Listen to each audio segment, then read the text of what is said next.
Hey, what's going on, everybody? Welcome to the LaserDisc Wolfpack THX CAV Special Limited Edition podcast. I am your host, Sam Culture Dog Hatch.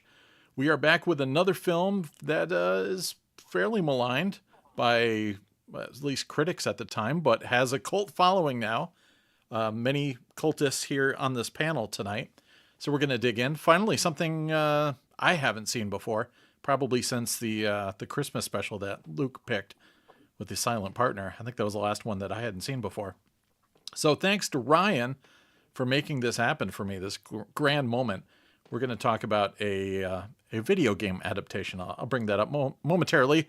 First, we'll do some introductions. I'll pass it on to the one and only Ryan. What's going on?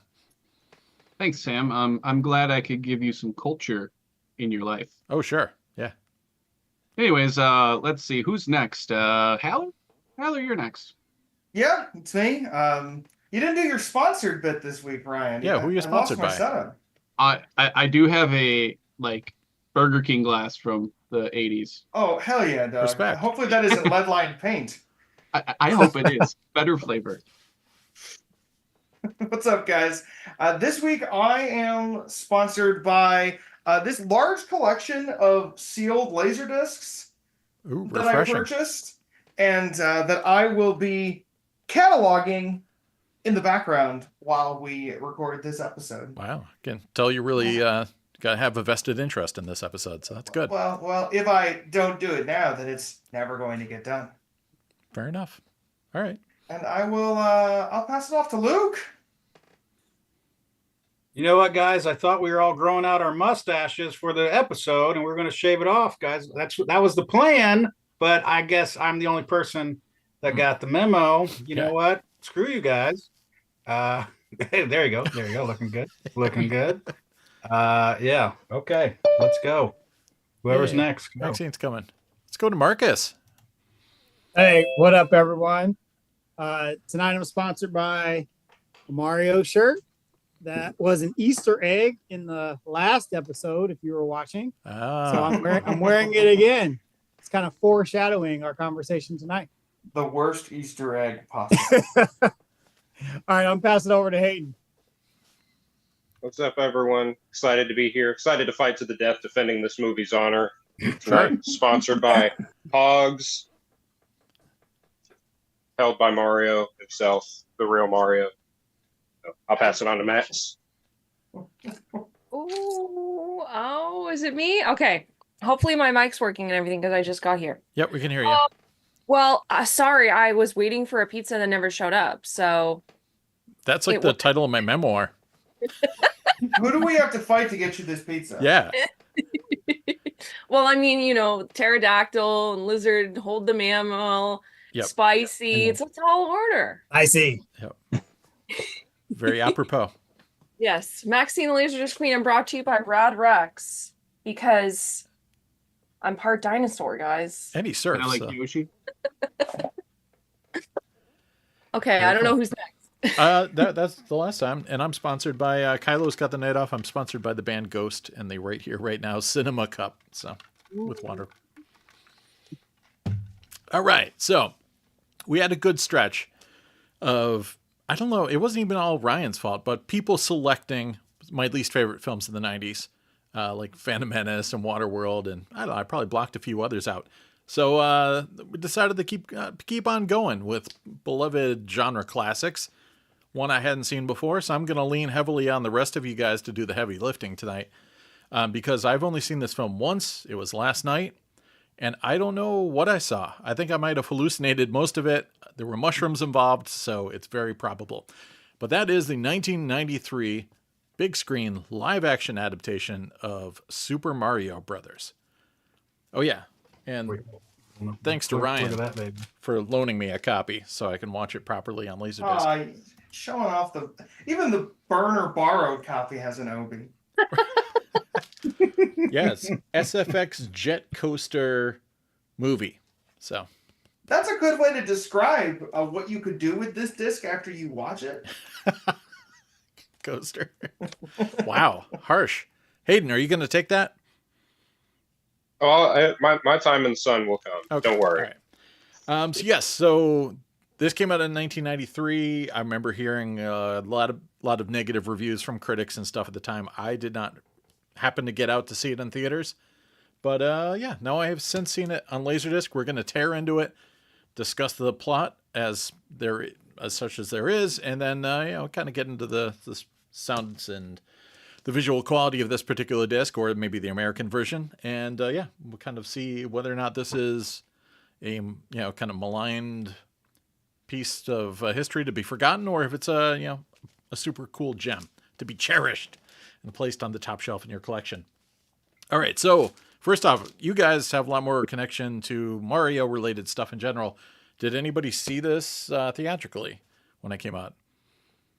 No. It's weird because I should have, right? Like it came out but I was 13. Okay. I was a big Mario fan, big Nintendo player growing up, and it would seem like I would have seen it, but I didn't. And it was probably because I heard rumblings that it was bad. Yeah. And so I think that's the only reason that, my parents were like, oh, I hear it's not good. We're not going to go watch it. Did you catch it later on VHS or? Never. Cable? This is the first time watching as well. Okay. Wow. First time. So this is a disc that I find all the time in Japan. Like when I see it, I know it's going to sell. So it's like, okay, yeah, I'm picking this one up. The only reason I have a burned disc was I had foresight to make a rip of a LaserDisc before selling my last copy. Wow. Okay. So this was all your fault. No, thank you. No, I didn't want to watch it. I'll go on record right now. I did not want to watch it, but I didn't hate it. All right, nice. But Marcus, you've watched this numerous times before, right? I've watched it numerous times. Probably only saw it a couple times in the 90s, and then picked it up more so recently when I got it on LD a long while ago. It was probably one of the first ones I picked up once I branched out from Star Wars related things. But yeah, I watch it every Mario Day, and it was fun to watch. What day is it? March 10th? Like May 4th or something. Yeah, something like that. Yeah. Yeah, something like that. Yeah. some random date us nerds choose. It's March 10th, right? Yeah.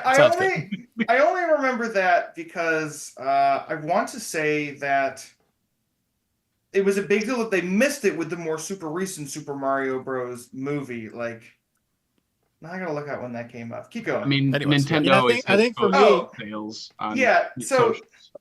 So like they were predicting that it would before the release date was announced for the one that came out last year, that it was going to come out around March 10th to create like this big synergy, and then it came out on April 5th, which is nothing. Yeah. Are you a longtime Mario Brothers watcher, Chris, or is this first time for you? So, I had a friend in high school, one of the boys that gets mentioned occasionally when I'm on this show. Big Mario fan, big Nintendo fan. We kind of had, I was the Xbox guy. We had a PlayStation guy. We had a GameCube guy. And so we watched the Super Mario Brothers movie at like 2 o'clock in the morning at the Nintendo guy's house. It's good. Good time to watch it. I was like 16. We watched it on DVD, and I forgot all of it until I rewatched it 2 nights ago for this episode. And you know what?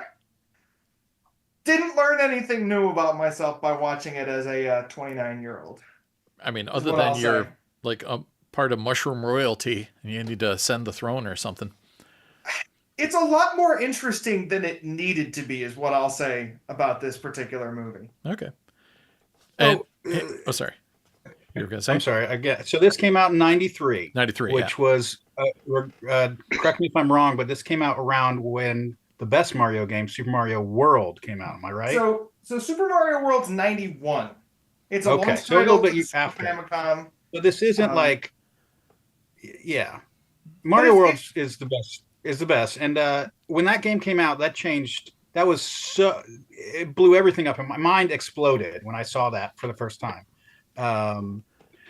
Anyway, go ahead. Anyways, Hayden, you're a big giant fan of this. So when was the first time you encountered this film? I don't know about big giant fan, but I would say that's what I heard. Fan of it. You got that tattoo on your ass. Yeah. Okay, maybe I shouldn't have sent those pictures in the chat. Now that I think about it. Yeah, I called HR like 6 times, and they have not gotten back to me yet. Sam hasn't gotten back to you about that? Yeah, sorry. I'm on vacation. So, no, my introduction to this movie. So I got into video games in like my early teen years, and that was at the same time that all the big 80s nostalgia and pop culture was going on. So the video games I happen to gravitate towards are older games. I don't play virtually anything new. I just don't have the brain capacity for it. And at the time I got into all this, the Super Mario Brothers movie, the whole general consensus on the internet was that it was the worst thing ever, that it was the most hilariously bad movie ever made. So I went out to Hastings and bought not this exact DVD, but the same exact DVD, and kind of didn't get it because I thought it was just cool. Like whether or not it's accurate to the games, because it's like, in my opinion, Mario's kind of a stupid idea for a live action movie anyway. So, make it cool, have things spark, put car explosions in it. That's how you do it. So the way I went into this movie is that I just threw everything I knew about Mario out the window. I said, you know what, this is just going to be a completely different thing, and I can't have expectation. I think that's where a lot of people get hung up on it. Like, where's the jumping, and where's the coins, and where's the blah blah blah. Maxine, it has. Oh, go ahead. Sorry, I was just going to ask about Max's personal history with this film. Is this something you saw brand new, or? Well, I was very, very, very, very young when that existed. So I was far too young to see that in the theater.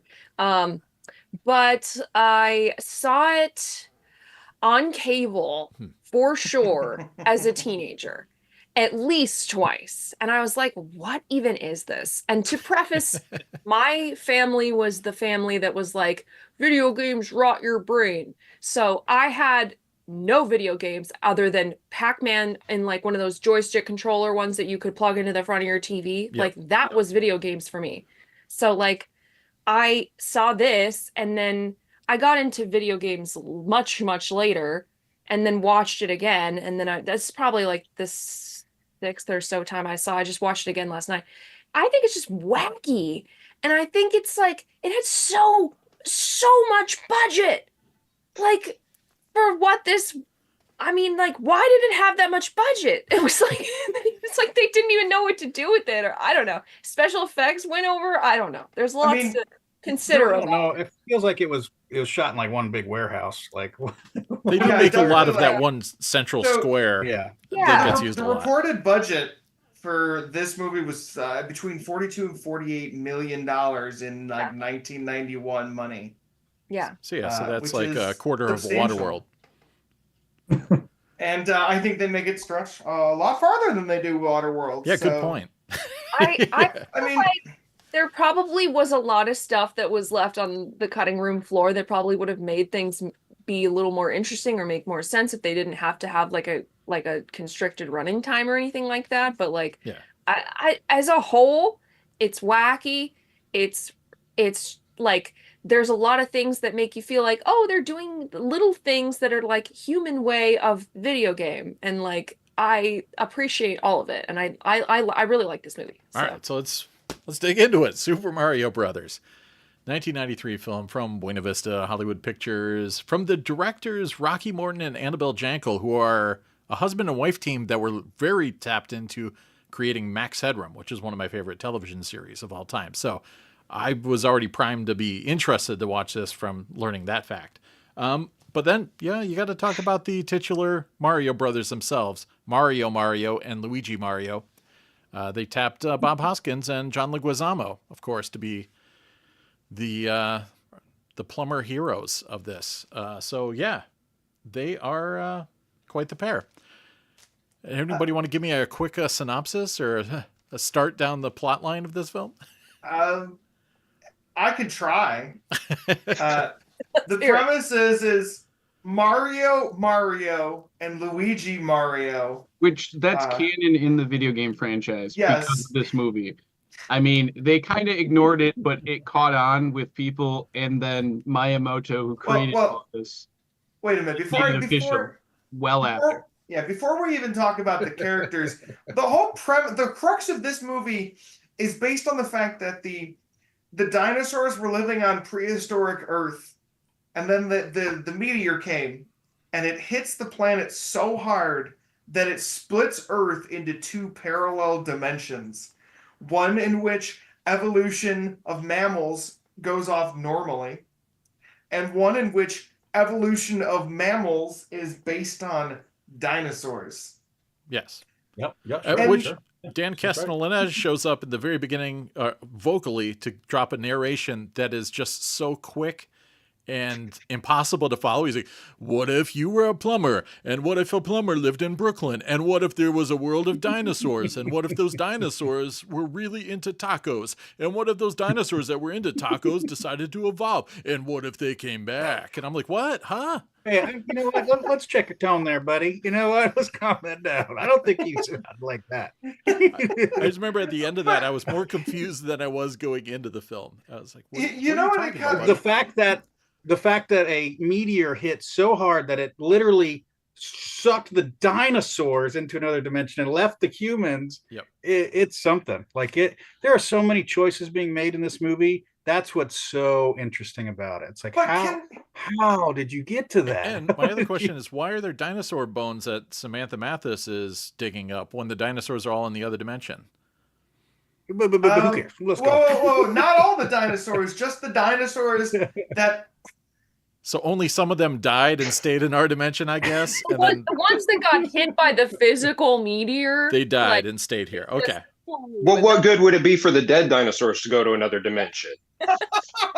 I mean, I don't know if the dimension splitting had like a purpose or, you know. Listen, I don't know if it was a greater We're not purpose. going to have dinosaurs evolve into human-like creatures in our dimension because we would have killed them. We should do a prequel film about that. What I'll say Predators, is, come on. What I'll say is this is the kind of writing that to this day is very commonplace in video games. Like very simple, very stupid, paper thin, entire premise of a video game. But how do you get there? How do you? No, it is paper thin, but it's like, how do you think of that? How do you say, yeah? Oh, you know what, guys? Yeah, there's just us. We had that idea. Let me write this check for you. Well, this movie though wasn't written necessarily to follow the video games. It was written to use elements from the games, and it was written for adults initially. Before the movie studio was like, oh shit, we're making a movie for kids, and we let people start with an adult script. Yeah. Well, it's like they hired these people who are clearly not children's filmmakers. They don't know how to make a movie for children in an era when video games are still largely considered toys for children. And I don't think that there had been a video game movie before this. Like, I feel like the precedent for this is like the He-Man movie, because that was like kind of a similar situation where it was supposed to be, I mean, He-Man's a kid's toy, and like that movie was like not what anybody was expecting. Yeah, there was a cosmic key and all sorts of stuff that was never in the source material. You're like, whatever, there's like a dwarf guy here that's got a cosmic key. I don't know. That was earlier, right? Like the He-Man movie was earlier than this. Why did they not learn? I don't know. Yeah, it's the 90s. Nobody was, this is all like unproven ground at the time, so they're just kind of... I wonder to what extent they were trying to capitalize on the dinosaur craze. Because if you recall, early 90s, there was a lot of dinosaur stuff. Remember Jurassic Park 93 came out right after this? Yeah, Jurassic Park came out a week after this movie dropped. Jurassic Park came out. Yeah, the book was pretty hot at the time, so... And we are all better off for Jurassic Park smothering this movie's box office.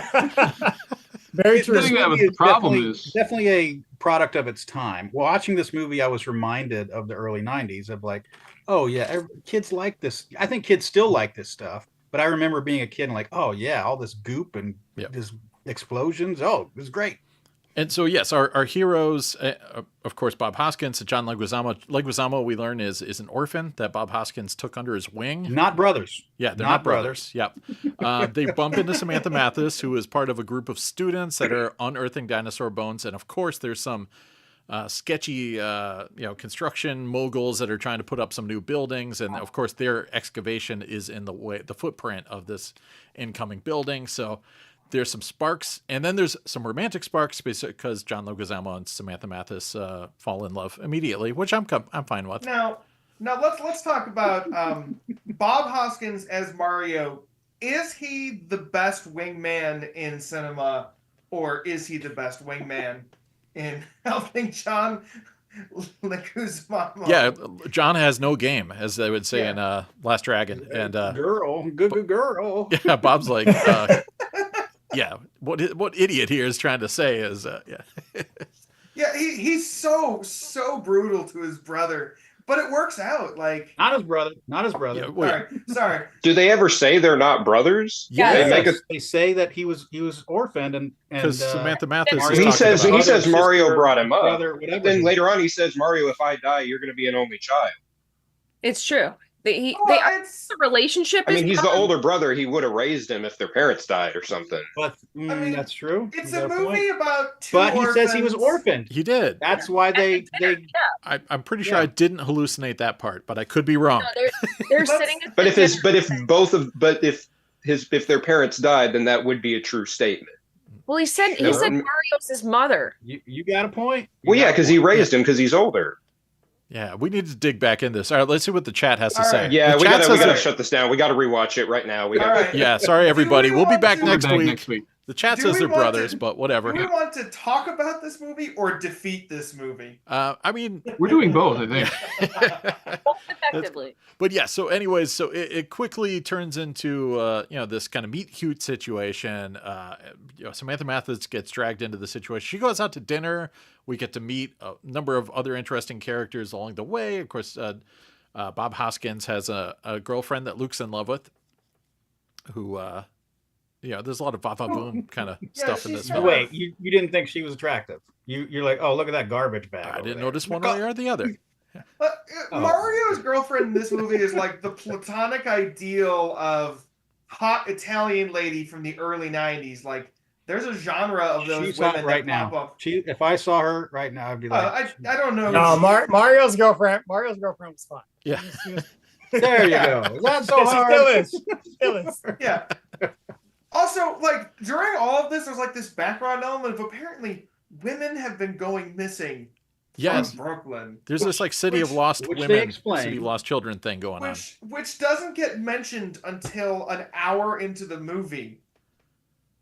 Like, I don't. Well, I don't they think this explain is- an hour into the movie. Yeah, I They don't tell talk you. about early on. Even the contractor guy is pretty creepy about it. He's like, hey, there's some girls been missing. Yeah, you He's could like, be "Oh, next. man, you are- Yeah. God damn. But we got to talk about. So there's like this like mobster developer. Like, there's a rival plumbing company that beats the Mario Brothers Yeah, out. for Scapelli. all of their contract. And the way the first half hour of this movie plays out, you just kind of think, oh, these are going to be this is going to be the villain. Like, somehow It's when like they go the first to the 15 minutes. Yeah. They're okay, definitely it- red herring. yeah, it feels like the first hour. Okay? Yeah, they're gonna have to get Samantha Mathis and get together like a team to go down to the local club and like do it like a dance competition to get the money to like buy out the construction Yeah. crew. Get their Yeah. van fixed. Yeah, exactly. Yeah, And the fixer van. And then because they're excavating dinosaur bones in Brooklyn in Yep. 1992, which is an incredible, again, another really rich premise. Yeah, we should have Or a had Vinny movie. on here for that. He's got that like Brooklyn centric viewpoint. He could have told us about his remembrances of people digging up dinosaur bones in the. He could have verified if this movie was realistic in that aspect. I know, We'll never know. I know he's on a flight somewhere. That punk. He should be calling in. Anyway, so we got to get out of this universe and move over to a dinosaur-drenched mushroom world universe instead, filled with groupie fungus and things like that. There is some high-quality CGI work, circa 1993. Yes, it's like the first use of that, like, mainstream, like, digital film scanning with plates and everything, like stuff that started becoming more commonplace with Jurassic Park the next week. What are you referring to exactly? What? Well, CGI? there's the kind of fungus? portal CGI where they Yeah, go in there's- between worlds. Oh, sure. The dissolving. It even Yeah. shows Sure, up on got it. Got it. Yeah, like the portal, and then like fan the mini poster. the prominently featured devolution guns later, like Yeah. all do CGI like devolving of people. You know, I was really hoping Mark Mothersbaugh was going to show up in this movie. They talk about Devo so much. There is some good music cues in here, though. I was excited about that for sure. Some Joe Satriani, some Roxette. Of course, Walk the Dinosaur is redone for the film too. But Walk the Dinosaur, that was a big song in my youth. It was a big radio hit at the time. Yep. I don't know if it was before or after this movie, but it was definitely tied to. And I liked that song as a kid. Yeah, it's a classic. So when it came up, I'm like, hey, all right. And the Divinyls cover Roxy Music's "Love Is the Drug" in a nightclub scene or a day club scene. I don't know if it's night or day in this other dimension, but I love that. I don't think. But then the last credit is, what is the last credit? The first credit is whatever song by Roxy, right? Did you catch that? Oh, the end credits was like a Roxette, and then they had the Walk the Dinosaur version after, right? Yep. Goombas. But it was the first credit in the movie. Yeah. There you go. It's the song credit. Yeah. Oh man, talking about this movie just stresses me out. So yeah, needless to say, we're in the other world. Our characters have launched into another dimension, and in this dimension, it's like as if Total Recall was made by Nickelodeon. There's lots of like goop and weird stuff going on. Sam, I need you to tell the people in your sweet sultry voice the name of the city they've landed in. And is it Dino Haddon?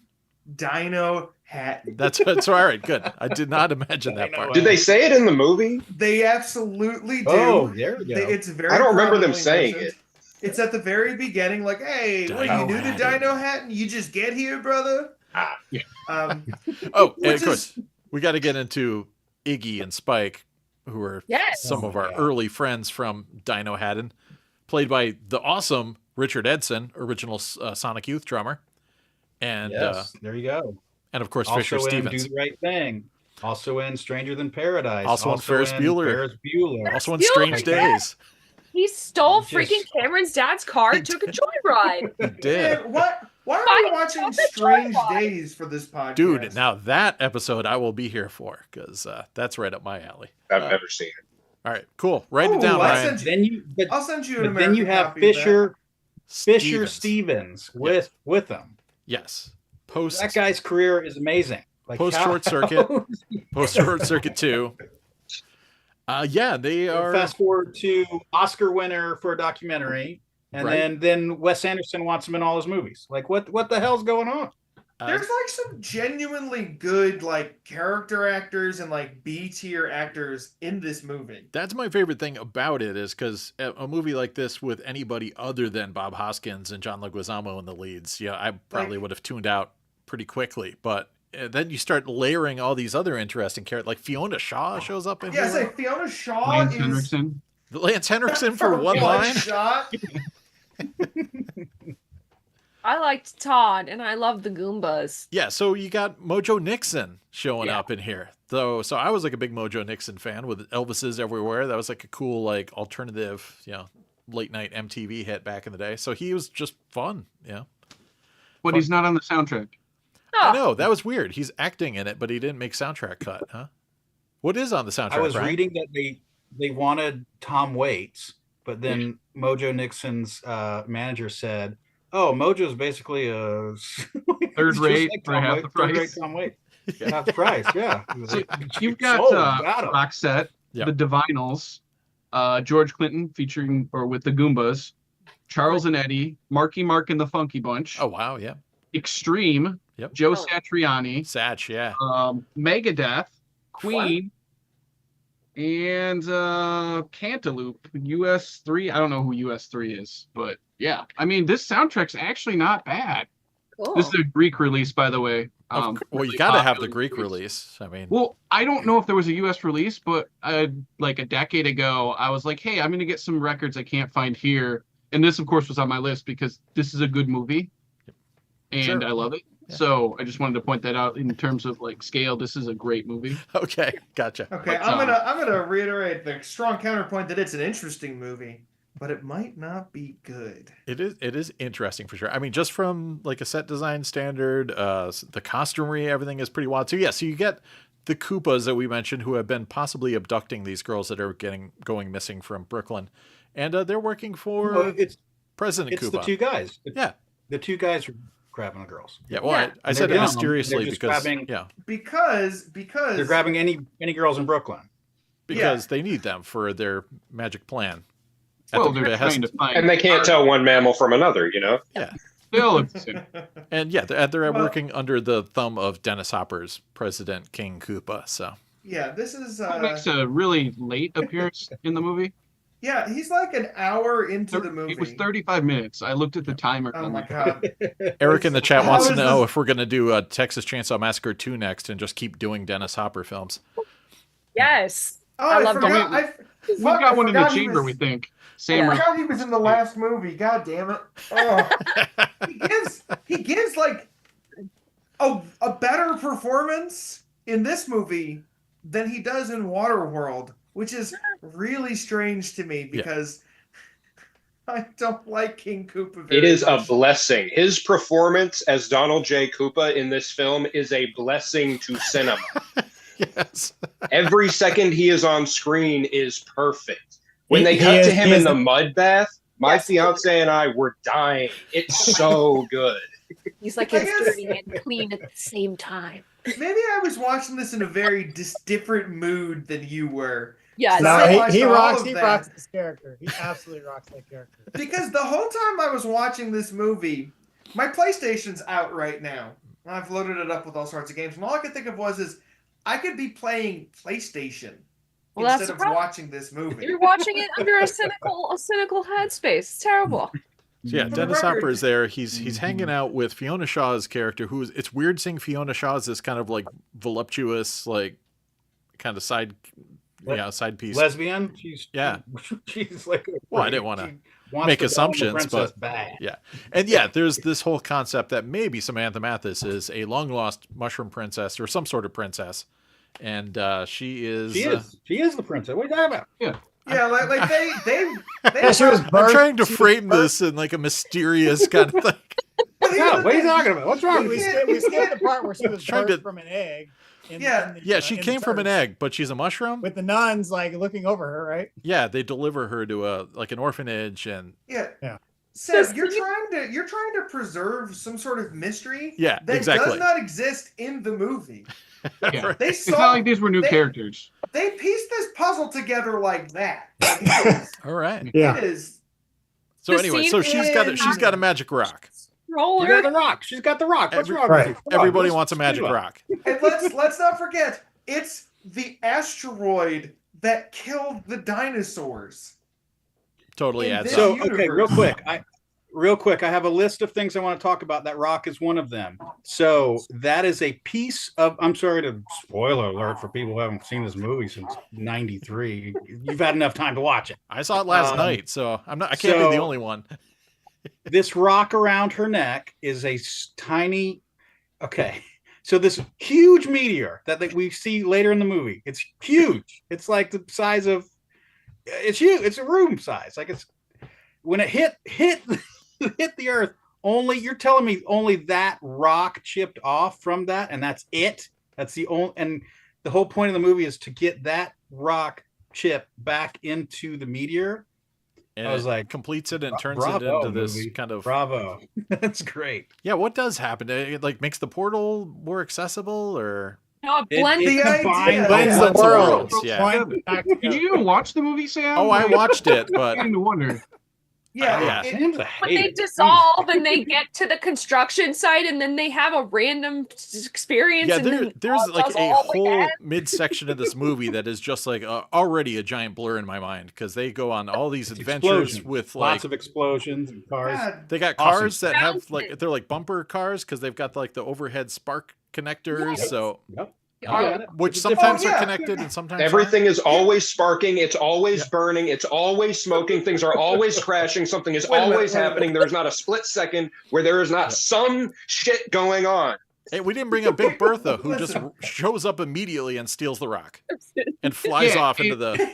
And we're meant to ceiling. kind of think that she might not be. She might be like working for Koopa or something. Yeah. We don't. Nope. But now she just runs like a club. She wait a minute, I want to go back to what Yeah, Hayden but said. does she, or is she part of like some kind of Oh, underground? yeah, I don't know. I resistance? just assume No. she does. But She I helps think them. when she sees something she wants, she just goes for it. Yeah. I mean, when you see Bob Hoskins, You're you like, go for it. I'm yeah. in. Yeah, You played go- by Francesca P. Roberts as Big Bertha. So shout out. I love her. Listen, the weapons that Koopa's troopers use in this movie are exploding every time they take a shot. It is I don't even remember great.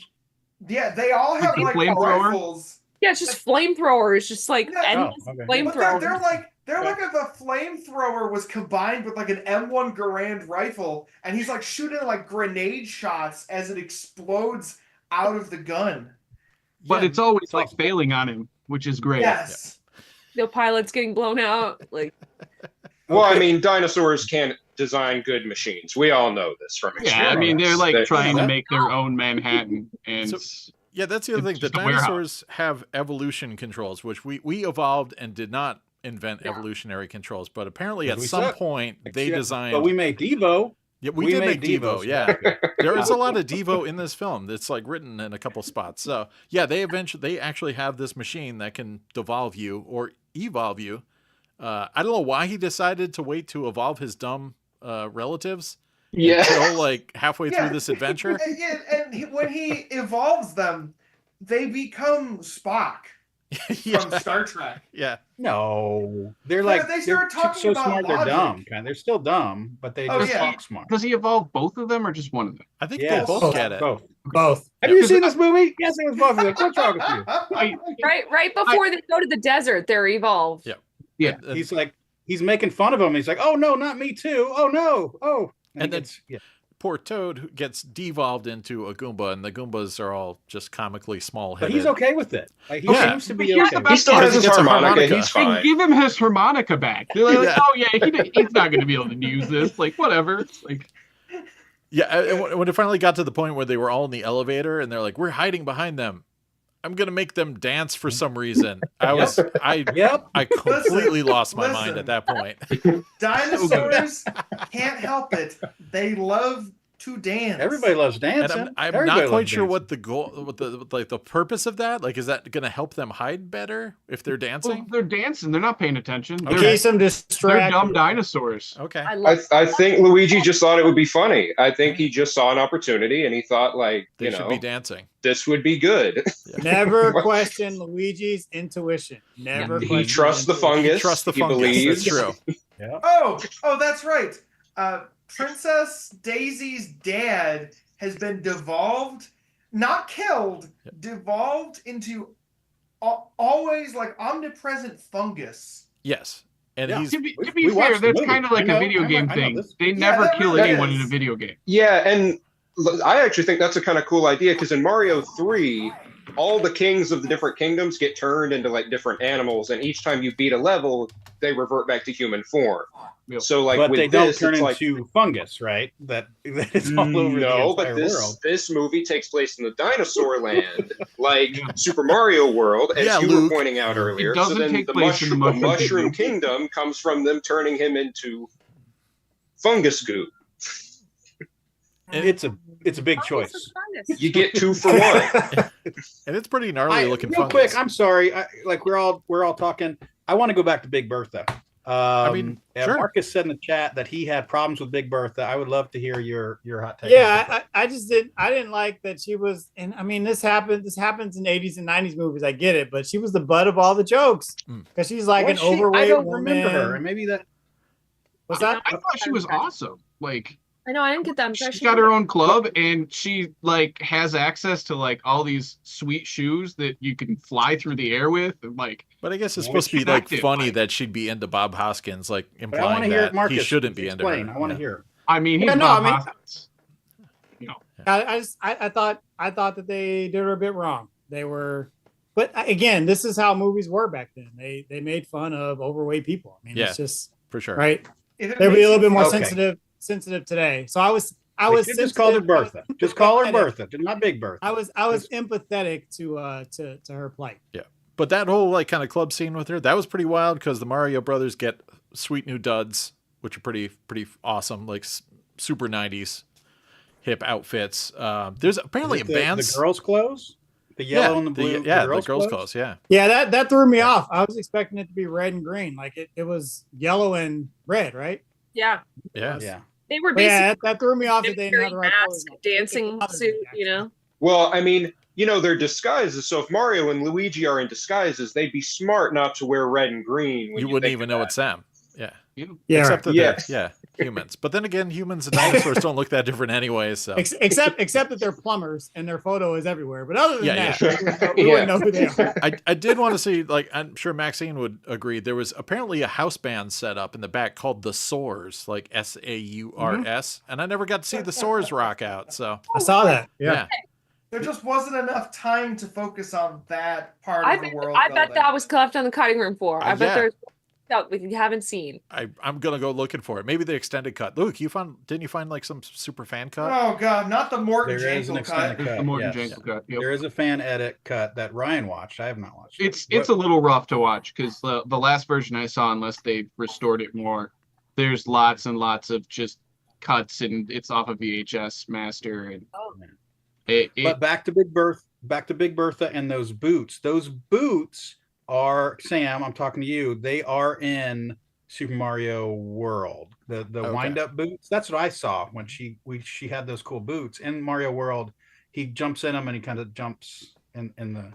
It is weird that I know more about Mario stuff from watching Scott Pilgrim versus the World than from the source material. It's like when the Bob-omb shows up, I'm like, oh, this is from Scott Pilgrim. Cool. That bomb is the slowest bomb I've ever seen in my life. It takes 30 minutes for it to explode. I mean, it was pretty funny though. Yeah. And he's wearing Reeboks for some And reason. wearing Reeboks, yeah. I saw that. I paused it. I was like, why is he wearing Reeboks? I mean, design-wise, there's a lot of interesting stuff going on in this film. From the kind of main town square that they're hanging out in has like a lot of fun signs and everything like that. The cars are pretty cool. The Koopa signs. They were saying Koopa the sensitive, Koopa the It was all these adjectives. One where he's like kissing a baby. Yeah, Yeah. and they're asking you to vote was for him great. as if like he didn't just assume power. Like, did he It hold kinda- a mock it kinda election? Remind me of Back to the Future too with Biff, like Biff's photo being Yeah. everywhere, kind of a bit. It kind of reminds me of that. Yeah, there's Yeah, definitely some Back it's- to the Future 2 You have to vibes. remember, they don't have petroleum fossil fuels in the dinosaur world because they basically be like driving around There on it their is. That dead. explains it all. So like that's why it's like sparking and electrical is they're getting power from some other way because That's- otherwise they'd just be burning each other's dead ones to like Yeah. get This around movie and, keeps power their on world, giving. so. There are layers, and you layer. Maybe that's what It the is. the big dump, the garbage farm or whatever. Maybe that's where they get the energy.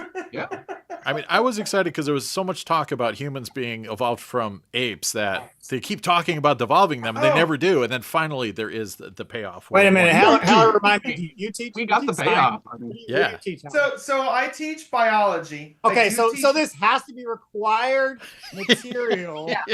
on your syllabus. You have time. You have what, a week or two before school starts? Yeah, You fit gotta this add in. this to your syllabus, man. You got to. and it's got to got be no the choice. to watch. Mandatory. Take down that Do dumb it. Oppenheimer Do it. poster. Put Super Mario up. There you go. At least show your students like all the de-evolution scenes. Yeah. I mean, So they play can some learn. Devo, damn it. Okay.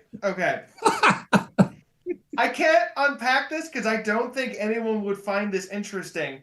Because I'm not Okay, your no. I won't do it. But I'm not your teachers. If you ever want to come figure out why this movie's fucking stupid in that regard, come Wow. visit me in my Teacher classroom. Chris. Wow. I'm sorry. Movies and their relationship between evolution is very frustrating. It's all very, Yep. very bad. So Especially when it's based on a video game and 100% factually accurate. Yeah. yeah, I did see at the beginning that this was based on a true story. So I didn't see It's that. like Fargo. it's not. Oh, okay. That was a joke. Sorry. My bad. So anyway, so It was bad timing on my part. we do end up getting to meet all the women that were abducted, and then they're Oh, just here we kind of go. hanging out together. I think a couple of them were credited as prostitutes. I think so, right? Yeah. Really? Which when I saw that, I was like, oh man, that's cool. That's cool. Yeah. That's not cool.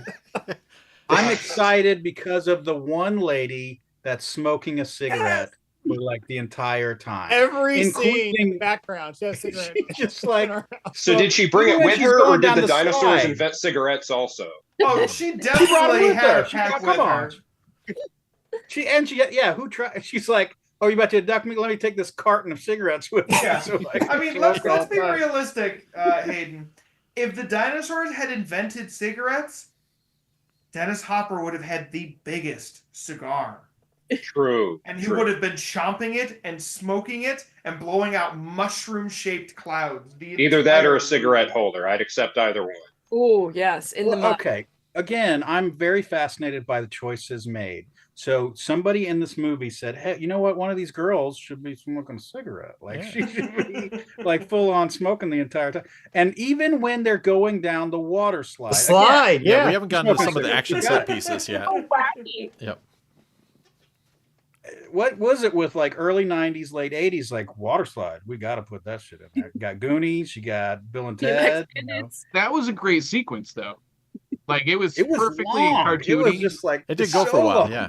I'll argue that it was a sequence. I don't know if it's a great sequence. I mean, All it's right, all right. There's a Goomba Why- surfing on another Goomba. What are you Literally, talking yeah. about? They get knocked over, and then the next sequence, They have a mission to Like, accomplish. yes. Like so dumb, Somebody but please good. change Collar's last name to Hater, if you could do that, please. Wow, yeah. Apparently, they crashed in the filming, which we don't see, and almost hurt a bunch of people because it was like 25 feet up in the air. Well, yeah, because don't they like just kind of shoot out of the tube and then just fly across Which nothingness? that sequence when they come out of the tube like had like 3 different angles or something. Yeah. Like, Pretty impressive. Oh, into the desert? Are you talking about the car? no, or the mattress. Yeah, when they're on the coming out mattress. of the tube. Going Goomba slide. mattress. We The push desert was wrench great though down too, to- because like it's like, oh yeah, just fly out. We're just gonna keep going. Obviously the pipe's out, but we're not gonna stop. Yeah, it was interesting. They did like to kind of involve pipes and plumbing as often as they could in this film. Well, I'll give them that's- that. Is from the video game. Sam. Yes. That's if what you I'm had saying. a childhood, Sam, you'd know this. No, I am giving them credit for doing that. All right, Sam, calm it down. This Mario Calm it movie's down. so weird. There's all these allusions to plumbing. Plumbing and was, yeah. pipes. I was saying that's a yes. Put those thumbs down. God damn. So yeah, Can we just This is a fun movie. This is so there are plenty of movies. You know me. There are plenty of movies I cannot watch. Yeah, I hate them. But this one was just like, you know what? It's a good time. Like it's crazy. Don't get me wrong. It is crazy. But it didn't like pain me to watch it. I yeah, agree. I think this is like the perfect balance of missing the point and overcompensating with some of the most interesting choices you could make with the source material that you've been given. Big time. So another thing is Nintendo did not license any movie until the Super Mario Brothers anime. They was like that. There's a gap. There's nothing. They're like, we're not doing that. Detective Pikachu. Yeah. oh yeah, Pikachu. Yeah. Yeah, Detective Pikachu. Well, Pokemon's not owned by Nintendo. Were they not? Yeah. They're Did they not not- under the same Well, umbrella. Mario. How about they didn't say any Mario. So what I'll say is that this movie is full of really, really interesting choices. It has its own ideas. It's got some really interesting visuals. I worked at a movie theater while the new Super Mario Brothers movie came out last year was running. Did you I bring saw your it. LaserDisc to watch it? To hold. No, I watched Mario it sign it. twice, Yep. and I think that the new Super Mario Brothers movie is garbage. It Especially, really is. it's a bunch There's of- no, it's there's no. They don't take any chances with it. There's no there's new no thing. chances. It's just nothing. It's for kids, Like- though. It's not for us. Sure. Well, Fine. And that's I'm what gonna I always- agree. That's fine. Kids love it. Kids love the song, right? And that's I great. think- But yeah, for me, for So- my idea, it's just like this is a nothing movie. So if the Mario Brothers movie that we're discussing is an incredibly interesting middle of the road experience, the That's a new poster quote. Mario Brothers movie is perhaps the least ambitious middle of the road success movie, Let's Of rate all this time. sucker. and that's Let's give it some number ratings. Yes. 69,000. I'm gonna say, Ryan, what would you give it out of 1 to 10? This is a 9.5. All right, yeah, good, love it. Chris, what about you? And we're done. Yeah,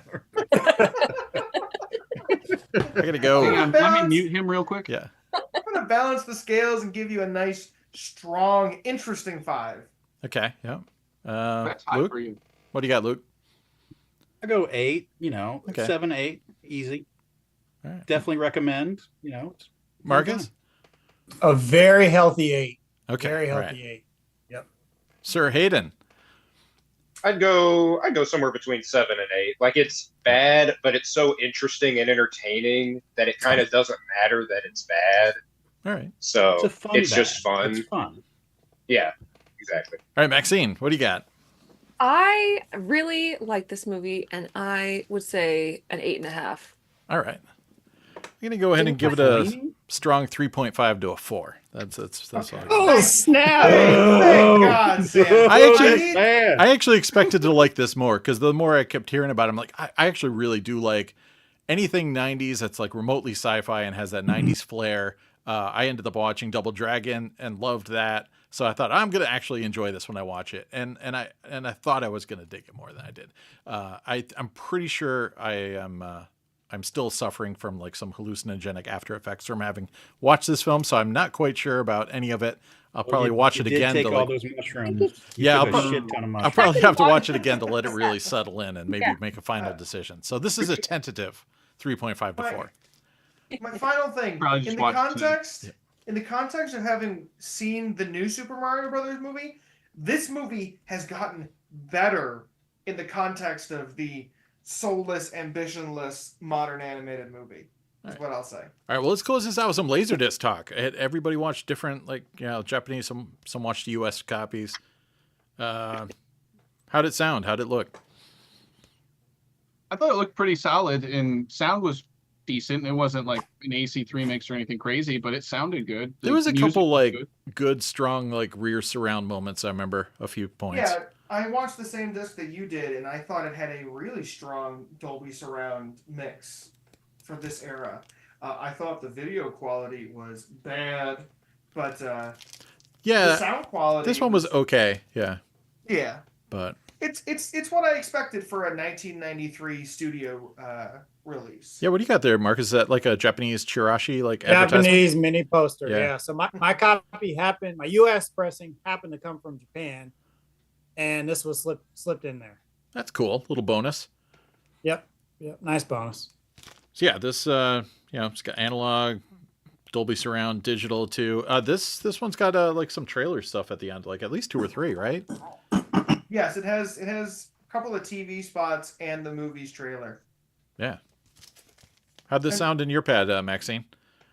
Well, sound was really good, but I was having video connection trouble. So once I sorted that out, I switched players and got that fixed, and then it was grainy. I was expecting it to not be like grainy. Maybe that was just me, but yeah, I was spoiled. The past couple movies we did all looked pretty spectacular. So this one was a bit of a step down visually from like Waterworld. The Japanese one especially. I can't speak to the US one, but I thought it was really murky. Yeah, very soft. Yeah, I watched movies that looked like potatoes, so this looked really good. Yeah, I did. It's no Waterworld. Don't get me wrong. No, it was not Waterworld. But now let's be serious. This man right here, his vibe is far superior than Waterworld. His hair, everything. Yeah, I mean the hair is pretty fantastic. So the hair deserved an Academy Award. I want to know that hairstyle, makeup. I love how he's design should have been nominated. They're all evolved from dinosaurs, but he's wearing like a reptilian skin suit, and they're always eating lizards and ordering dinosaur parts on their pizza and stuff. Like, are they forced into cannibalization because there's no non-reptiles on the planet? Yeah, there's a lot of egg-sucking commentary. I'm assuming they mean other dinosaur eggs. He's a T-Rex. Well, he was a T-Rex. Yeah, T-Rex. Yeah, so he's eating other dinosaurs. Eat all the other dinosaurs. Yeah, but he's evolved, and they've all evolved into the same thing. I don't think the word. I'm not criticizing it. I'm just questioning it. Whoa, hey. Again, I think we're falling into trying to beat the movie instead of watch the movie territory. Real quick, I had a list of things I want to talk about. One main thing I want to talk about, and maybe you guys can talk, is the pizza. Okay, I did not catch the pizza run through story, but I did catch when Koopa called the pizza boy like he was in love with him. He was like, "Hey, it's me, Koopa. What's going on? Just how are you? I love you." It was such a weird scene.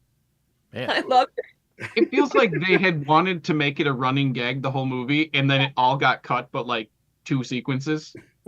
Like, So through the whole movie, he's always talking about where his pizza is. I wanted it to be I'm really- guessing. Brings it up a couple times. Well, because in the Jankel cut, there's a sequence at the end where like he's trying to deliver the pizza to like what's left of Koopa. So like, Okay. you know, I think they were trying to make it a running gag, and it got cut down to nothing. But somehow they left some in, and it just didn't translate after that. Because we they could ever have gonna cut all out. Is there a part in that cut where you actually see like tons of Goombas marching down like Manhattan? No, that's just a Yeah, good sure. way Yeah, to it's sell all in laser. that. Oh, It's all in okay. that. You gotta watch it. But was I wrong in the way he was talking to the pizza boy that he was in love with him? I mean, I it's barely good remember pizza. that, so I'd have to watch it again. Maybe that was- he's just really excited for some slices, you know? He wanted the pizza. He really wanted the pizza. He ordered it. He wanted the pterodactyl. He's like, "You want it with pterodactyl?" He's like, "Yeah, no mammal, spicy." Can I just no? I want to insert some gay fan fiction into I mean, you should probably write some. And, I mean, he's not interested in his maybe wife, you know. No. So He's interested in Daisy. He tried to kiss her like at first that meeting. seems weirdly creepy, like out of nowhere. So weird. It's like they CGI his lizard Yeah, tongue. but- yeah. To be fair, Koopa is always chasing after a princess in a weird way. Yeah. Like they captured that pretty well in you know the new movie too. Yoshi, what are we doing here? Who are we not talking about? Yoshi. Yeah, now is she Oh. related to Oh, him? Who's You is he a mean pet? Yoshi, who's basically a non-character in this movie? Because look it is he's got this. a name. Were you not He's a heartbroken when he gets dinosaur. stabbed? I was heartbroken. I think it's really fucking funny that there's one actual dinosaur and it gets goddamn stabbed. Yeah, why is he like a pet? Isn't he like He was a I pet. think he's like a pet of the royal family. Like yeah? he's Wouldn't they have like another and that's creature as a why- pet though, instead of like another T-Rex? Like, isn't he part of like Koopa's Did crew? he should not just evolve evolve? him. Like- yeah. Yeah, he's just not evolved. It's Yeah. like their Was dog. he de-evolved? Was They this don't when have de-evolved? dogs there. Maybe he's like the children of many royal families. Yeah. I mean, You I do know? have a pet caveman that I have kicking around here, so I guess that makes sense. I just felt like he might. I mean, he looks really like Rex from the Christmas Fever Dream Rex. I mean, the puppetry or whatever was pretty good. Whatever Yeah, they used. I like how he like shot the tongue out and grabbed that. Yep. I forget the actress's name, but he grabs her leg and like tries to eat her foot. Yeah, I just don't know why an evolved T-Rex would keep like a little baby T-Rex as a pet. Like, Remember where you came from. You gotta know your roots. It's kind of I don't know like why you ask so many damn questions of such a it's kind of perfect like movie. Goofy keeping Pluto. Just don't think about it, and you'll be okay. it's too late. I thought I mean, about we it. all have pet chimps, don't we? Like, I'm You- not the you only know, one here. If Yoshi gets a little bigger, Mario's riding him around in the sequel. I'm just saying. Yeah. And then there's a sequel tease at the end Yes. of this movie, and they took it straight from Back to the Future too. But without any of the meat of it. There's not. It's like we got to go. Oh, do we got to go? Yeah, we got to go. Yeah. In the movie. There's no like Your kids we are gotta save your assholes. parents. Yeah. You gotta save from yourself. That's None of like that. I will say that's a surprisingly effective way to like get me to like get excited. Like, has anyone here seen all the Pirates of the Caribbean movies? Pretty And much. I don't, you know. Yeah, I've Three or at four. the, Back to the at the end Future, of the though. second one where they're like, let's fucking go, let's go get Jack Sparrow, we got shit to do. That like gets me amped, and I think the rest of that movie is shit. Like, I was genuinely like, yeah, more Mario, more Mario. Like, I am highly susceptible to let's fucking go. New dude." adventure, baby. Let's do it. If I As a kid, If I I was remember super correctly- amped. Yeah. Like, Some- and a then lot of like you were immediately let down because my parents were like, "There's not going to be anything." but a lot of Brutal. you were looking up stuff about the movie leading up to this, or maybe you Maybe just already Ryan, I did this. I gotta don't know. tell you, that movie fucking was terrible. But if I remember correctly, there was the ending was I don't know if the trailer teaser was going to be in the movie, but was it? I'm pretty sure I heard somewhere the ending was going to originally be that it was going to cut to the producers pitching the movie to Nintendo and then Nintendo rejecting it Oh wow. That was going to be the end of the movie. Was that it was this? We were seeing their pitch for a film, and then it gets shut down at the end. I True thought to that life. would have been funny. Yeah. Wow. Yeah. I don't know. Is that in your extended cut, Ryan? I don't think so. I don't remember that. Yeah. Again, this movie, like, it was I guess you'd say it was the start of video game movies, but they also had no clue, and like, it was like, it probably led to like the game developers and the IP owners being way more involved later on, because like They didn't want wrote this to like happen a again. script that was supposed to be like a dark adult sci-fi movie, and they hired strippers and stuff and smoking, Yeah, and then Disney's like, wait, this is a Disney movie still. Like, Yes. how it got that far along before they're like, oh, we should probably check the script. And, Good. you know, Yeah, like the tone of this should be much closer to, say, Newsies in existence, and instead it's basically Nickelodeon presents Total Recall. But you said it though. It is the first video game. They were doing the best they could. I wouldn't go that far, but they were doing something. And what's interesting to me is they do this movie, it bombs critically, it bombs at the box office. Nintendo Because of basically- Jurassic Park. Let's just be honest. Yeah. Jurassic Park Yeah. didn't come out next week. It would have But been a good jillion though. I mean, maybe. But Nintendo what I'll like say is- scrapped Yeah, like future they- plans because of this. they shut that shit down, and rightfully so. Like, they are still the most consistent from a quality level video game developer in the world, like pound for pound. Like, their exercising their control has kept things so clean over the years, whereas the rest of the 90s, people learned nothing from this failure of this movie. Street Fighter, bad. Mortal Kombat, cheesy. Mortal Kombat Annihilation, Jesus Christ. Like, every single other 90s video game movie fucking blows. Like, oh my god. Double Dragon's great though. Is it? I mean, Is no, it but I actually? like it. Yeah, there you go. Like, I like Street Fighter a lot because Raul Julia chews couches on screen, Yeah. but like, I saw Yeah. Mortal Now, Kombat in the y'all- theater. That one I can. Now y'all keep talking about this being the first video game movie, and I know what y'all mean is the first live action Hollywood video game movie, but I gotta ask, have any of you seen the 1986 animated Mario? Yes. Ooh. yeah, Okay. there was a lot of animated adaptations of Nintendo properties in the 90s. Yeah. They're all pretty Wait, forgettable. are you talking about the Super TV Mario show or is there a Brothers movie? cartoon and everything? Super Yeah, Mario where's 3 the TV cartoon, shows? Super show. Yeah, that. Yeah, I With watched Captain that Lou with Albano? the wrestlers, right? Yeah. Lou Albano. Yeah. Yeah, he was There great. was what, Captain N or whatever. Sure. I don't know. There was a But lot of stuff. Captain N had before no my time. Mario in it. Yes, I agree. Captain Nintendo. Well, you can't forget and ignore this. Oh, jam. here it comes. Yeah, I mean, there was other 1989. game-centric films for sure. Okay. I'm gonna do This that. extended commercial of Super Mario Brothers 3. You cannot forget that. Now, I'm I'm just gonna drop this here right now. It turns 35 years old this December. Might want to think about doing an episode on this. I'd be glad to put something together for it. I I'll can't just leave it believe you only own that on VHS. I'm surprised you don't have more copies of that, Hey, Marcus. Marcus, It would take me a while. I could gather it all up. Yeah, we could do it. Do it big. I'm gonna stir the pot and say that we could forget the wizard. It's probably okay. Whoa, go! I'm on the next flight to the East Coast. Yeah, he's man. on his Come way. I Don't won't do be me there. like I'm that. leaving on Sunday. You won't find me. Don't do me like that. No. You will find your basement trashed, though, Chris. That's what's gonna happen. You Windows might open also and find a it's body flooded. when the LaserDisc slaps on it. Yeah. Traffic. I'm gonna convince you otherwise, Howler. I don't. There's some I'm stubborn as hell. Let's be realistic. there's some people asking how they can get cheap copies of this, and the podcast are mentioning that it's expensive. What's the market rate for Super Mario Brothers nowadays? Everybody?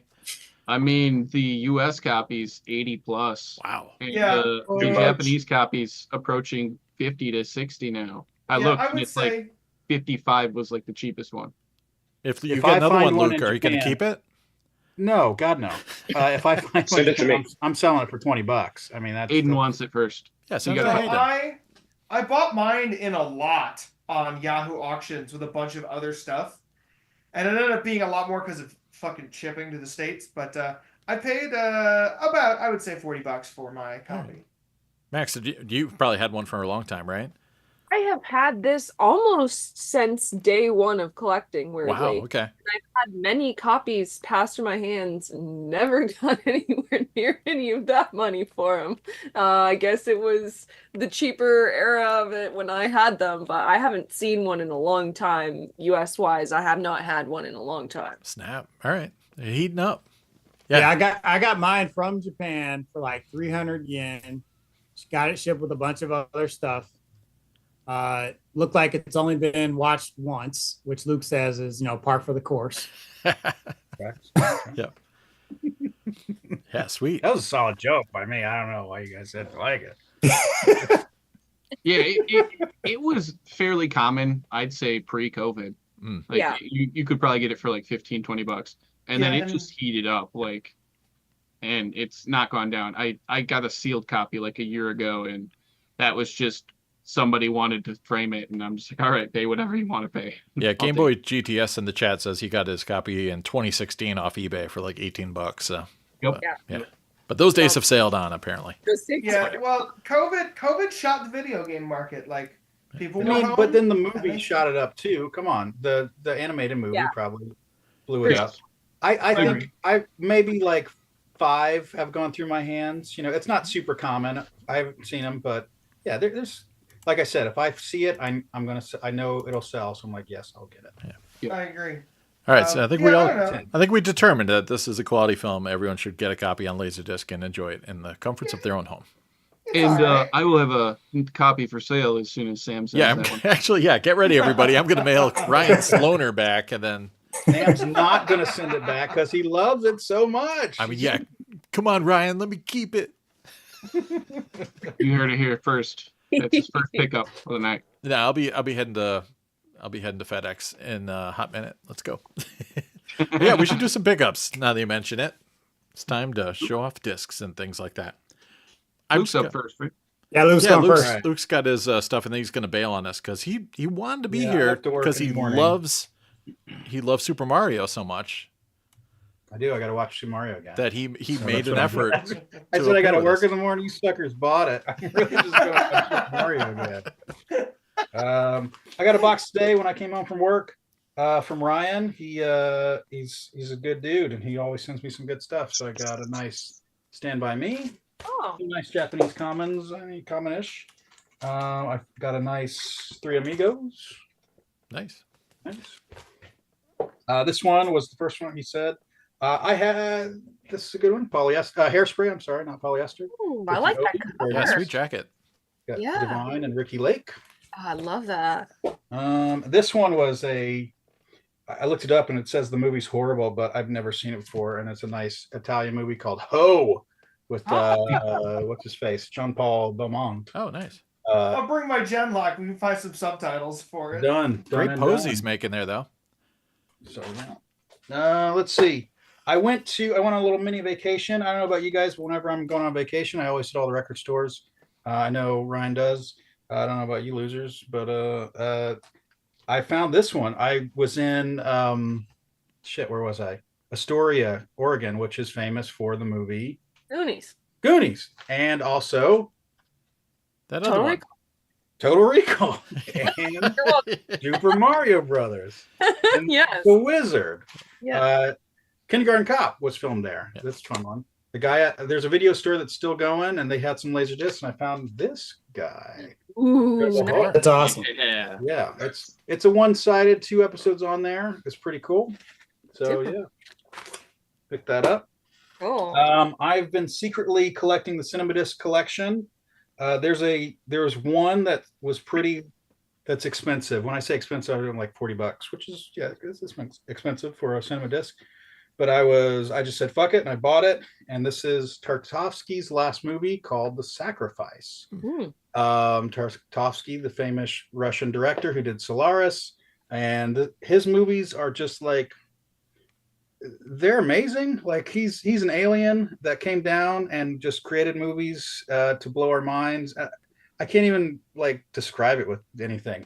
This movie is about like I got maybe a disc in, and it's about an imminent nuclear attack. and I think a character is going to plead with God to not make it happen. I'm like, all right. Very slow moving, very just amazing stuff. So I was happy to spend a little bit more and get that one. My friend down at Reanimated Records was my record store in San Diego. He always still posts stuff on Instagram, and I'm always, hounding on him. And I just text him like, "Hey man, I need that." And these popped up. He got a lot of LaserDiscs, and he gave me a really good deal. And these are all the Italian gore classics. Oh, nice. Yeah, that's a good score. So the New York Ripper, Quack, quack. all three of them. Eaten Alive, and of course Cannibal Holocaust. Nice. So I never thought there's some this that I'm like I've given up on. I'm like, I'm never gonna find that. Like, no way. But then there it was, and it gave me a somewhat decent price, and I jumped on it. Good dude. That last lot they got at Reanimated, the horror one, full of gems. I almost drove down there for a couple of He said it was from a director, the director of Idle Hands, who is the uncle of what's his face, Dune Kid, Chalamet. Oh, Timothy Chalamet. So his uncle through marriage, Jimmy Chalamet. Jimmy Chalamet, Yeah. he's a cool dude. He made fucking Gone with the Wind. Yes. Yeah. Anyway, again, okay, and that's it for Laserdisc pickups. Can I do records real quick? You got to go to work tomorrow. I don't know. We're trying to get ready. Go. Yeah, go for it. I do. All right. So as you all know, I'm going. My daughter, who is 7, really likes the band Rush. So I am. They're growing on me, which I don't even know who I am anymore now. Yep. I'm like, what is? Thanks, daughter. Yeah, it's like when you have kids, you never know what. I'll do anything for my kids, even start listening to Rush. So go through a few of these. Picked up 2112. Excellent. Copy of that. Great record. Nice Farewell to Arms. Even better record than 2112. Nice moving picture. Excellent. I did say she didn't like Tom Sawyer, but she has started to enjoy it. Okay, she's digging it now. All right. Yeah. And I'm not done. Signals. A nice beat up copy of Signals. Excellent. And this one I found in San Antonio. This is the Rush Archives, which is the first 3 copies, and it signed by Geddy Lee. Excellent. It says there, says, "Hi, John, Geddy Lee." Yep. There was discussion in the chat. I was hoping it was all 3 of them signed on top of each other, but no, it's not. And the guys you're talking about, like, a radio DJ is bringing in his old records, or maybe he died, I don't know. And it's just a lot of signed stuff. And so, yeah, I told my 7-year-old, and her eyes just lit up. Like, it was just like, what? She's very excited about the Geddy Lee signature. It's tough to see find a copy of Archives in good condition, just unsigned too. So that's a double win. Yeah, it was like $30. I mean, we don't talk about price that much, but it was very reasonable. That's great. Yeah. So, what was I talking about? Okay. Oh, and this is some. Am I done with Rush? Oh my God, no, I'm not done with Rush. Here's a nice bootleg of Electric. This one doesn't sound that great, but this one, St. Louis 1980, sounds amazing, and it's only like 4 or 5 songs, but there's a lot of improving on here. There's a nice drum solo at the end of one of the songs. It's like, you know what? Rush is pretty cool. You're on the Rush boat now. I'm on it. Another thing about Rush is my daughter is very upset that Neil Peart died. She's like, yeah. Can you believe he died? I'm like, cancer, man. Cancer's terrible. I don't know what to tell you. But it's a hell of a thing. It's not cool. So yeah, that's all the Rush I got. 3 other records I got real quick. I like the gambit of music. I like jazz as well. I was in North Carolina recently, and my buddy who really likes jazz, he put me onto this one. And it's weird, like when everybody puts me onto a record and I'm old and snotty, and I'm like, whatever. I'm not doing that. I don't think so. Rush is stupid. Exactly. But this one, I was like, you know what? I'm going to be cool. I'm just going to buy it. This is Woody Shaw's Blackstone Legacy. Woody Shaw was a little bit after the Coltrane, the Miles Davis. Like he was a little bit late, but then he died early. So this is an amazing record. Like it's just, I don't know how to explain it. It sounds great, and it's just amazing. You listen to too much jazz, and it's like, oh, this is the same. Oh my god, and it all sounds the same. But this one's different. It's good.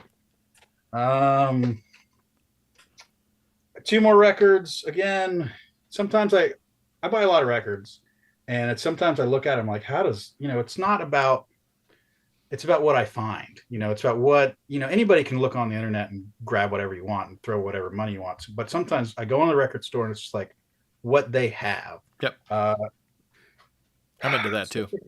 I picked up a nice No Code of Pearl Jam, which is an original press of No Code. This has crazy packaging. Like it's a weird 4-panel pop-up, and it has like postcard. It's super weird. Huh. And then I've never seen anything like it. This was a good find. And then this one, I'm a secret Pearl Jam fan. That's another thing too. I don't want to talk about it, but don't tell me. Mom's the word. I picked up Yield too. I think this is probably their last good one.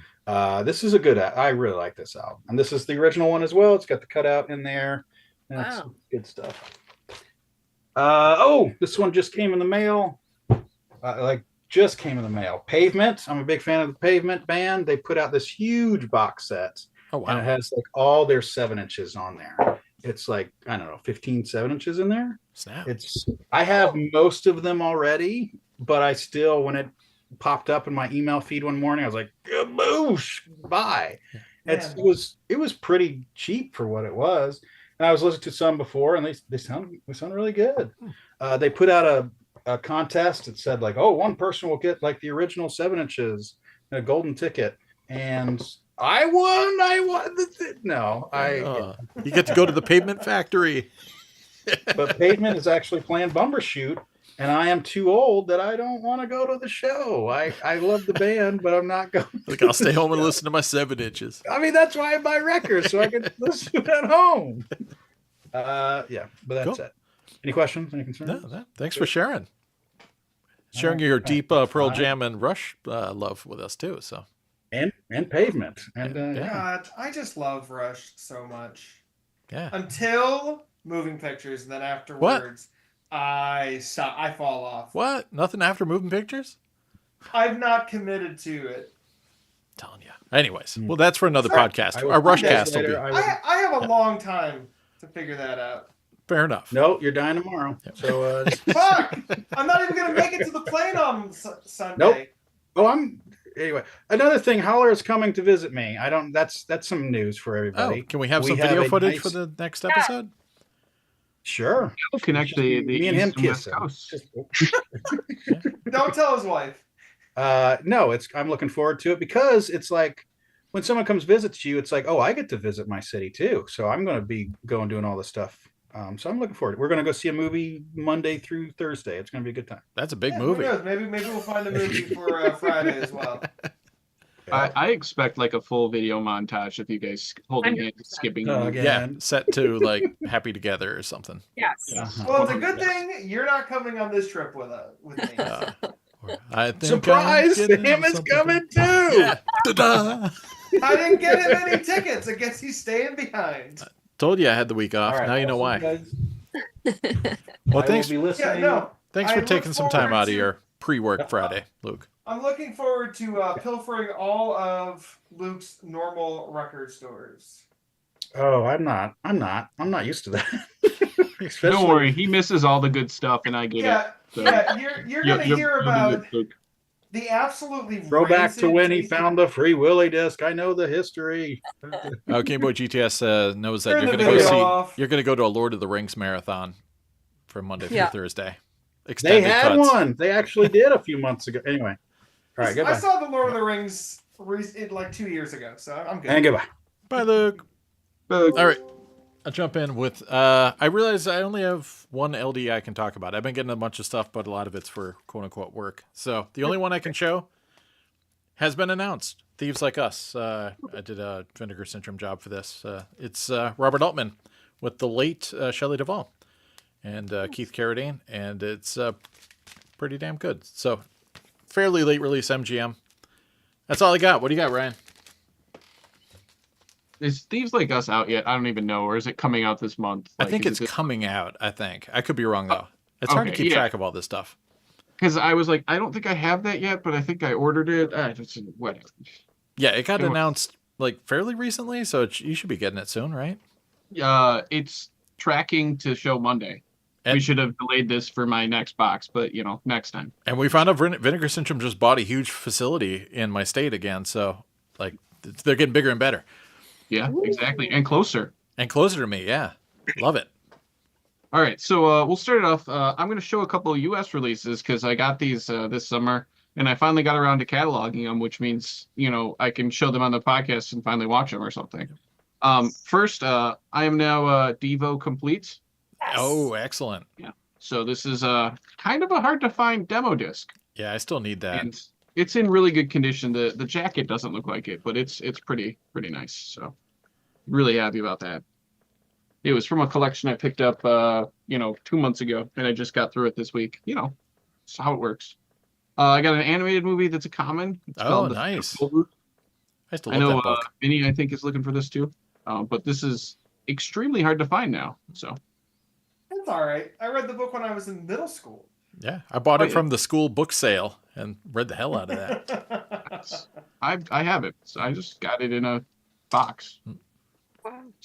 I got another common U.S. one in a box. It's called Spider-Man. It's got Tobey Maguire and I think I think and Jake Gyllenhaal.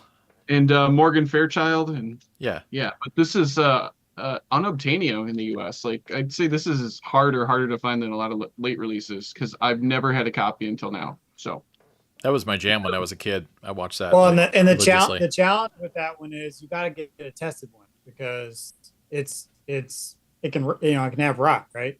Yeah. I mean, that's a thing. I'll eventually test it, but honestly, like everything I've seen from this collection so far was taken care of and watched. So yeah, I'm thinking my odds are in my favor, but we'll see. Sure. Yeah. And then and don't just go bidding on it. No. Right. Well, you can, but it's your money. Yeah, no thanks. And then I finally got the Bong release of A Better Tomorrow 1 because when it came out it was number 1. Remember, we were both looking for that, and then Spencer found a copy for like $5 at McKay's. Yeah, so like I was really, really happy to get this. So now I also have my PAL copy, which I'll keep, but I'm going to have to spin this because it's awesome. Heck yeah. And I think I might have stolen the entry on LaserDisc database because Sam was too lazy to put in the mint marks. Oh, I didn't even know that was missing it. Yeah. No, my pleasure. Have at it. Thievery. It's already done. Yep. And then I got some other stuff I'll go through. Tales from the Crypt. It's a Hong Kong release. Nice. That cover is smoking. Yeah, this is volume 2. Pretty sweet. And I'm trying to remember if this one shows who's in it. It does have the episode synopsises. So Emmett Walsh, Amanda Plummer, and Leah Thompson in these. And then I got this one, which is volume 3. Sick. And it's got Kelly Preston, William Hickey, and Demi Moore in the episode. So really, really super solid and stoked about those. And then, as I'm throwing things in the wrong spot, I got this cool movie called The Secret of the Inca's Empire. Whoa. And it's just pure trash, and I'm going to enjoy the hell out of it. So really looking forward to that. Also, there might be a little bit of a slip there on the cover, but thankfully, the way that it's compressed down on YouTube, you're not going to be able to see it. But it's there for everybody in the panel. Chat's giving some shout outs to Better Tomorrow as well. So respect. No, that movie's great. I picked up the other variant of Storybook, Snap, which is just solid PM Entertainment kids movie. They're known for all of their amazing shitty action movies, so grabbing a kids movie is always a bonus. I picked up a Estevez film, The Revenge. Ooh. There's actually another title on I think it's a US release. There's the raid. All right. Oh, who's sorry. that? Thank you guys. I had You're welcome. I had a muted like whatnot in another tab. My bad. Oh, you're watching a whatnot right now? No, they rated Run apparently. it, bro. Run it. Yeah, right. Anyways, The Revenge. And this is a best of his film. And I can't remember what the US title or the other title is, but it's something else. Snake boobs. Yeah, literally, yeah.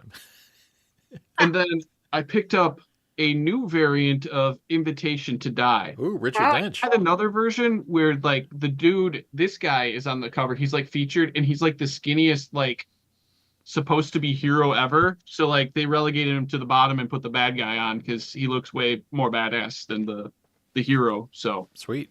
But I'll have to compare them and see, if they cut anything or whatever. No, I won't compare them. I'll just watch one. But no, side by side. We need comparisons. Yeah. Yeah, definitely. I picked up another Fists of Iron because you can never have too many copies of this movie. Absolutely not. As you can tell, there's a lot of fists going on. I should probably say that correctly. Fistuses? Yeah, and iron. So really, really excited.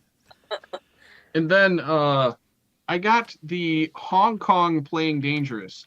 Now there's a US release that's shorter than this. So I don't know what they got in the Hong Kong version, but like the kid's got a super soaker and he's fighting the bad guys. So it can't be bad. But so I'm going to have to watch this just because it looks like a bad like Home Alone knockoff or something. Who's the fake Macaulay? Do we know him? Yeah, exactly. He's even got like the backwards cap and the blonde smirk. hair. Like, no, look more like Macaulay. It did. I'm trying to see if it has a name for the actor. No. Yeah, it just has the character's name. Spanky. Mikey LeBeau, maybe. It says introducing Mikey LeBeau. I'm wondering if that's him. It's probably him, yeah. He obviously became a household name. Yep, of course. Now he's Michael LeBeau, of course. Yeah. Not Mikey. Totally. I got The Company 2. Ward the Gulf. I don't think that there's a movie called The Company on LaserDisc, but I've got the sequel. If there was a sequel, or if it's just like a knockoff of like another movie and they called it that to like get people to watch it, I don't know. You never know that market. The Inner Voice. It's got Walter Cox, of Walter Cox fame. Maybe Ronnie Cox's nephew? I don't know. Yeah, totally. From TSC Film Distribution. They're a household distributor that we know. Total Superior Cinema. Yes. Yeah. You know that. And it's also got Lies McDonald. That might be a typo. Might not be. I don't know. But love it. Yeah. Good stars of quality cinema. Hammer Down. Ooh. Wow. This one looks legit. It's got Matt Almond and Isabel Miejas, Other most household names for sure. Yeah. But it looks like it might have some concert sequence, so maybe we get some like house band or some unknown. Yeah. The Soars. Yeah. It doesn't say anything about the band, but I'm looking forward to it. Maybe Devo's in it. Yeah, it could be Devo complete. Devo. And last but not least, I got Hell on the Battleground. Wild. Which is David Winters, David A. Pryor, and William Smith. So it's got William Smith. And he's known for really high quality movies where they have high budgets and lots of good effects. Nice. But so look at those eyes.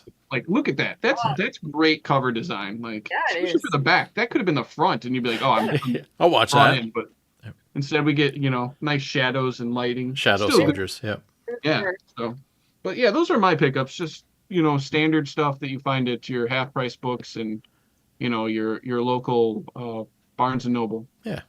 What do you got, Chris?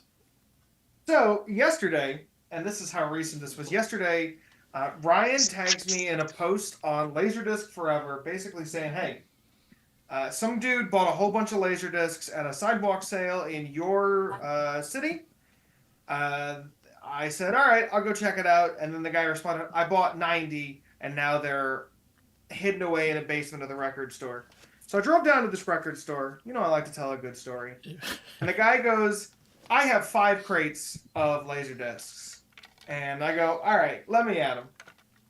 And he's got literally 5 crates of brand new sealed mid-90s like nothing. And I say that with like the most endearment because it's like a bunch of stuff I've never heard of and no one talks about it on like LD forever. So like it's just literally just a bunch of like lost into the shuffle kind of 90s product. But it's all brand new sealed. I made him an offer, a real low offer, $20 a crate. He talked me up. We settled on a really good offer for all 5 boxes. And I have been cataloging them, the ones that I'm going to keep, the entire show. Because I don't have any other time before I leave for Luke's on Sunday. So let's see all 5 boxes. I'm gonna. I pulled like 5 or 10 of them as I was going through it. Stuff that like might be notable. One that I definitely know I like actually have a vested interest in. So let's see. Julian Poe. Yeah. Who knows? Later. Heard of it, never seen it. Yeah. Could be all right. It's a later disc. Yeah. Let's see. Name a bad Slater film. Can't. The complete set of the Walls and Gromit movies was in there. This is one of the few opened ones, which tells me the guy who previously owned these actually knew his stuff. That's a good one. We've got the remastered LaserDisc of Carousel. Nice. Not a particularly great movie, but it is a movie. And it's like the later release, so even better. Yeah, Exactly. One. We've got Sleep With Me. Sleep With Me. Nice. I don't know anything about this one. I've never heard anyone mention it before. Hardly see That's that. tied in with Tarantino and Roger Avery. They were Well, linked together. Yeah. We got a little Michael Bain action with some Deep Red. Like, come That's on. a good pickup. Michael Bain front and center. I pulled this one because it's got just an incredibly rough-looking picture of our boy Al Pacino. Oh wow! Uh, I thought that was Tim Roth at first. that is straight up Al Pacino looking like shit on that cover. We've got some movie called One Night Stand. It's got a bunch of people that I recognize. Kyle I like Wesley.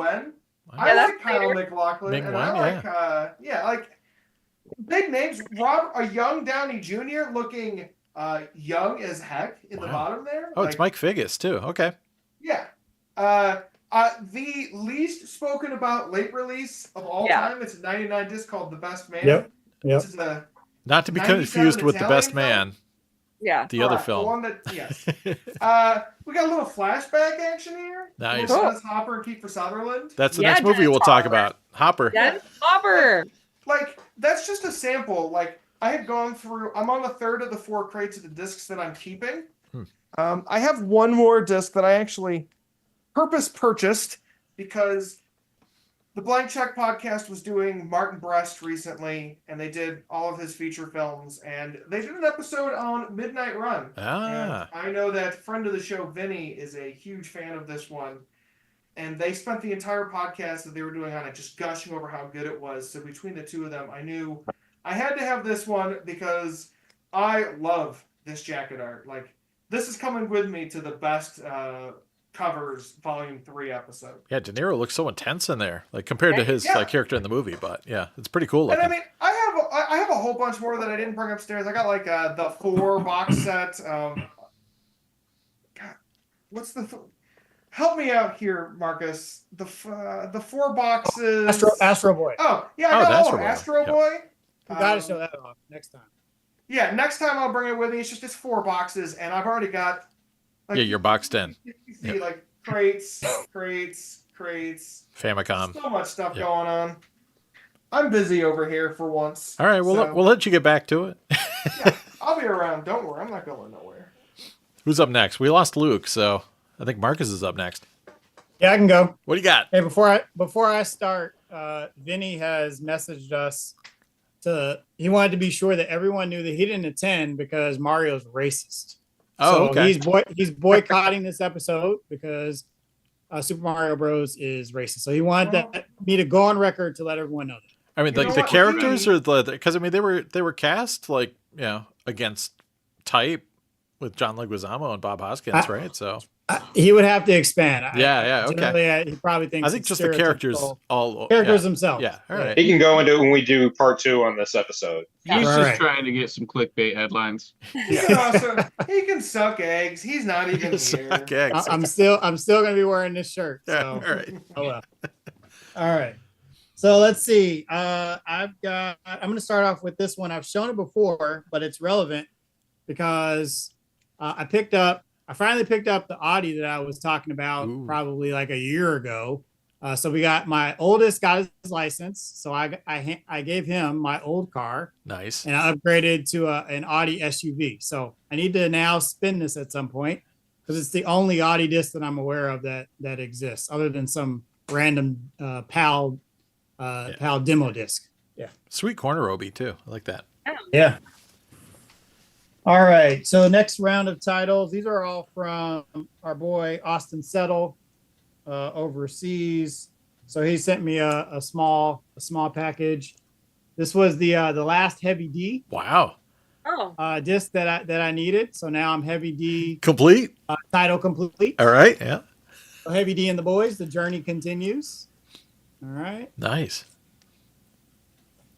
And this is the disc that prompted me to have Austin put together a package for me. Ooh. So, Hong Kong hardware. Nice. Love it. So he secured this one for me and then put a bunch of others in the box. Let's see. A Corey Feldman that I did not have that he happened to have. Don't know anything about it. It's really good. But it's Corey Feldman, so that's enough for me to pick it up. The best guitarist on the planet, Corey Feldman. Yeah.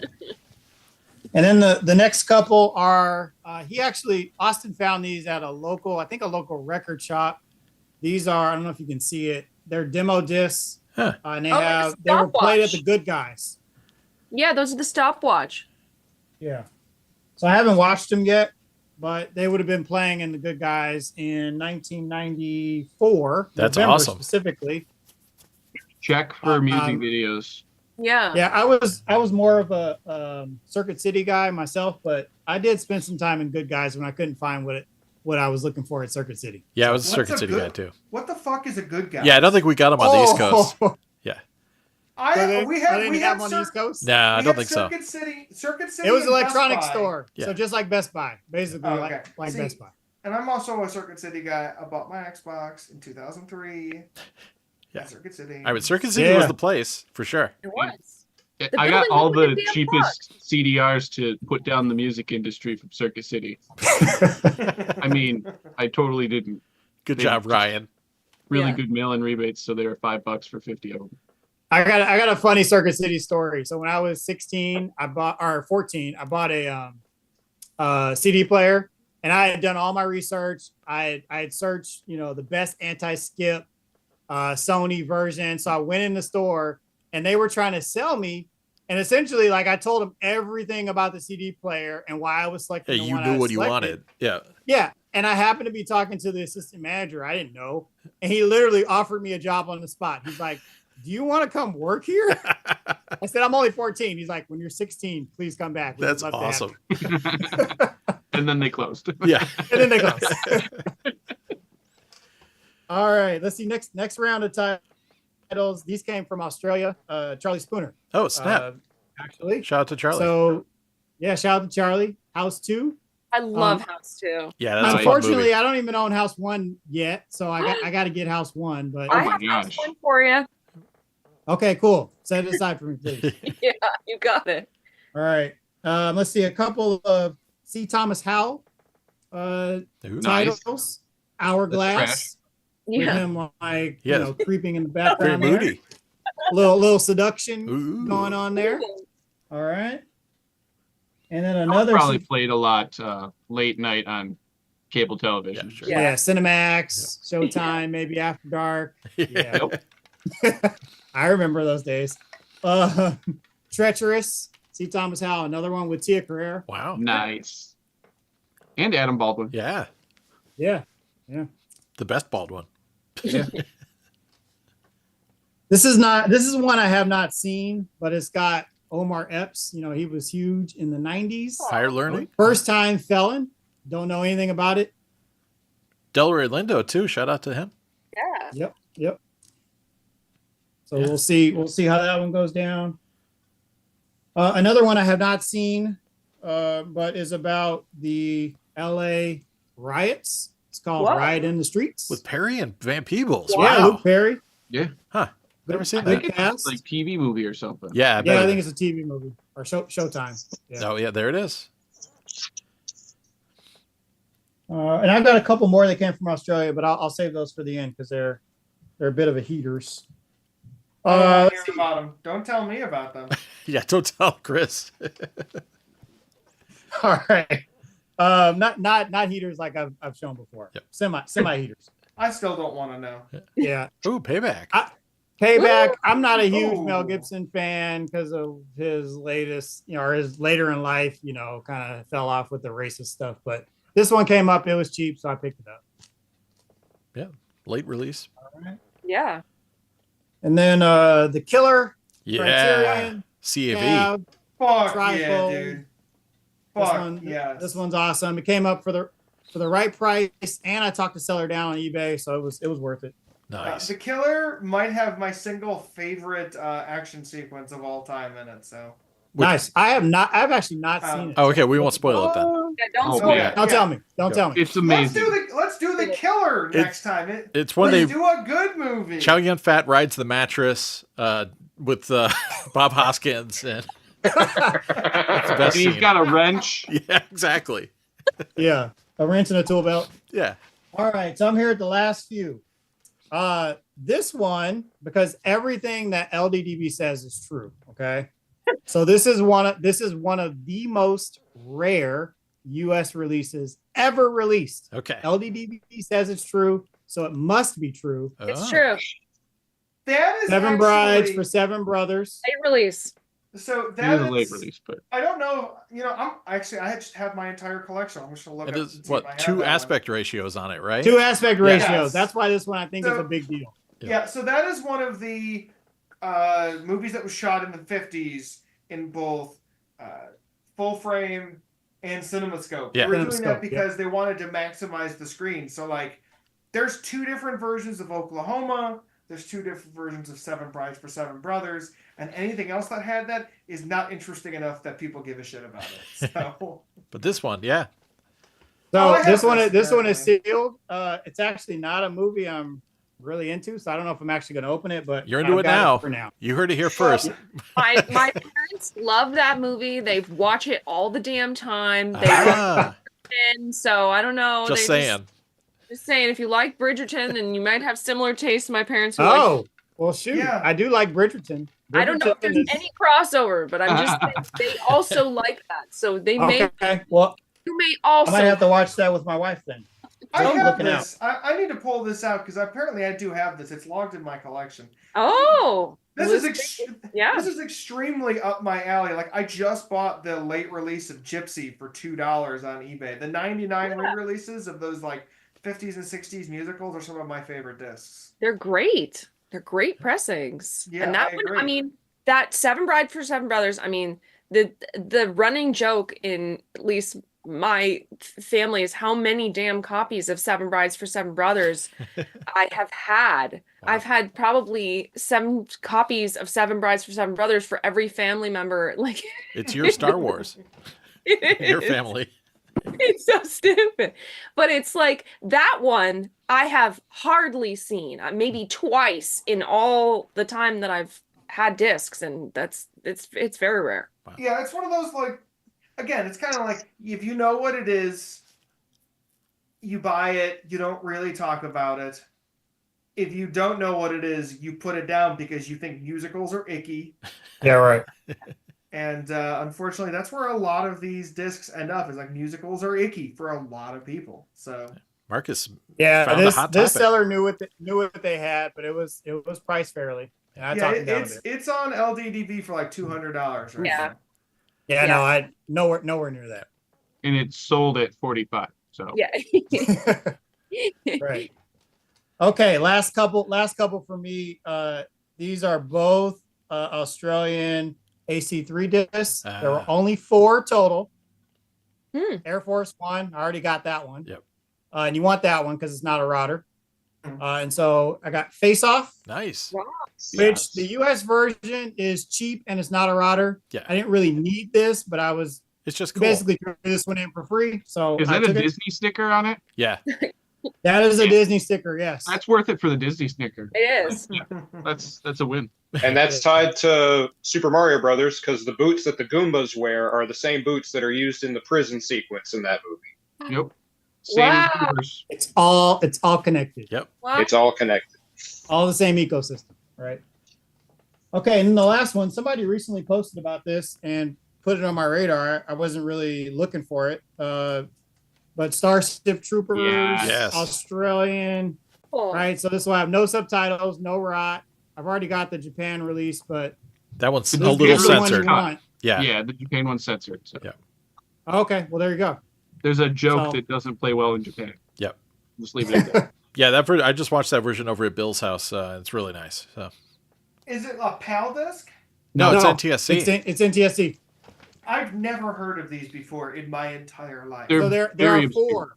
Yeah. So Face Off, Starship Troopers, Air Force One, and then Titanic. Yep. Those were the 4 AC3 titles released in Australia. Yeah, it's wild. So I've got 3 of the 4.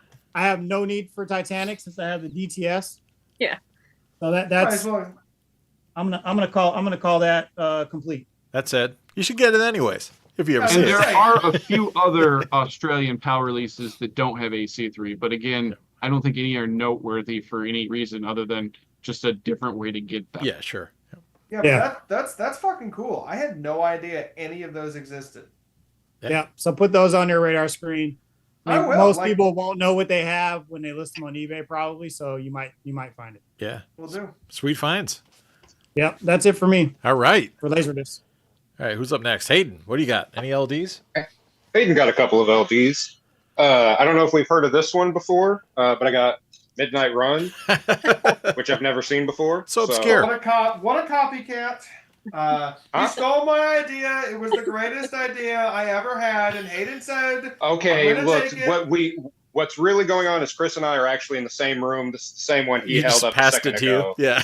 yeah. Well, actually, we live in the same house, but my house got hit by a meteorite. That's turned me true. into an alternate dimension. Split And I'm dimension, yeah. actually part dinosaur. And And you I guys am lost the necklace? descendant. Yeah. Which Do one's a what? mushroom and which one's a Yeah, dinosaur? who's got the necklace? I'm a dinosaur, Okay. for sure. No, I'm a dinosaur. Everyone's claiming dinosaur. I don't want to be a stupid monkey. Wow. So I also got, this is another one I've never seen before. I saw the trailer for this circulating on the internet. I realized I had to have Lounge. I've got it. Cool. This Nice. looks There's only 2 of Buck us that own Wild. that now. nice. And I guess there's, according to LDDB, there's some like other films included on here as well, Yeah. or another film. Because it's Uh, like launch itself isn't very long, so yeah, it's been a while since I Cool. watched it, but it's a trip. Yeah, it looks like a trip. It looks like a good time. A good time of a bad time. We should review that next episode. And then this the last disc I got, the CAV Throne of Blood. Had Excellent. not seen that until just recently, so absolutely loved it. Beautiful disc. Nice. That is it for me on Laserdiscs. Score. All killer, no filler. What do you got, Max? Yep. Ooh, I got some good We ones. got, we got the heater dance. I got a good stack. All right, I'm gonna warm it up. I recognize that back cover already. Yes, we've Yeah. got Dennis Hopper. Salute to the Jugger. Look at the jogger. I just saw this and needed it. Nice. Okay, I don't think I showed this before. Escape from Survival Zone. I don't think so. What, That's a good one. is it Harrison Ford? It looks like Harrison Ford. Like Terrence or something. Yeah. Terrence Ford. They want you to think Harrison is the little type. It's apparently one of the most underrated films of 1991. Snap. All It's right. made by AIP, and they're known for their quality. Okay. Yes, there's definitely quality happening. Okay, we have T-Force, Yes. and that's I mean, it's at the front end sell you, the back sold me. Oh, I wonder what the T stands for. Created to obey, a nightmare with a badge. Tyrannosaur Force. Tyrannosaurus Force. Excellent. Don the Dragon. I was sold immediately on the fact that it was set in the future. So the kicking is a bonus. Yeah, it's like icing on the top. Okay. Oh, that's a little bit too much heat. Okay, let's come back to that one. We've got Bulwark. Yeah. There we go. Nice late release. I totally for a long time thought I had this, didn't have it. So now I have it, and I got it from myself. Nice. Princess and the Goblin. Oh, yeah, I used to have that. I don't know what happened to it. I don't know. This came up in my mind, and I was like, man, I want to see that, and then I didn't have it. So I must have sold it. Yeah. Is that is that one the stealth Corey Feldman one? it might be. I haven't watched it yet. Yeah. I haven't watched it. It may not be that one, but there's one animated movie that he's like voice. Oh, Fox and the Hound. No. Like obscure one. Oh, okay. No, that one's Rick Mayall, I think. Okay. I'll have to look it up. That looks pretty awesome. I love this cover. I love this pattern. Is so good. Yeah, never seen that. This is a Blockbuster rental copy. Oh, snap. Nice. Very nice. I've never seen this one before either, and I don't know if I'm Flintstone complete or not, but I'm probably close. You got the box set. I have the box set. I have Flintstones Meet the Jetsons. Nice. And I have the one that's Halloween related. Yep. The Rockula. And the live action movie, of course. Yes, of course. So now that I have that, so I don't know. Oh, we should do that one too. We're doing 90s classics. Good. That would be really fun. Okay. This is heat you might not know is heat. Okay. Whoa. But it's David Carradine teaching you Kung Fu. Heck yeah, baby. That's awesome. It's a fitness program. So it is technically a workout disc. Kung Fu workout. I'm in. LumaVision. Workout, Tai Chi and Kung Fu. Even better. Love me some Tai Chi. Okay. I too Yes. might go complete. All right. Do you got I Yeah. have it up on, where is it? There. This thing normally is it's up there. Do you have We Are Devo? I have We Are Devo. Do you have The Men Who Make the Music? Yep. Ooh, I think I do. I'll have to check for that one. Do you have Human Highway, the Neil Young movie? I do have that. Okay. I do have All right, you're good. You're pretty good then. pretty close then. If Yeah. I might have one more, but this one was one I was waiting for a long time. That's awesome. I mean, that's the ultimate. There's so much stuff on there. So good. Okay, Visitors. Ooh, nice jacket. Yeah. Looks really wild. Huh. They burn a house down. This is Bad Visitors. Yeah. Okay. Now this is a big one here. Oh, I know what this is. I don't know what that From is. assisting from Ryan, but That's this awesome. Zombie-thon. is Zombie-thon. This is a great disc to kick off spooky season. Yeah. Yes.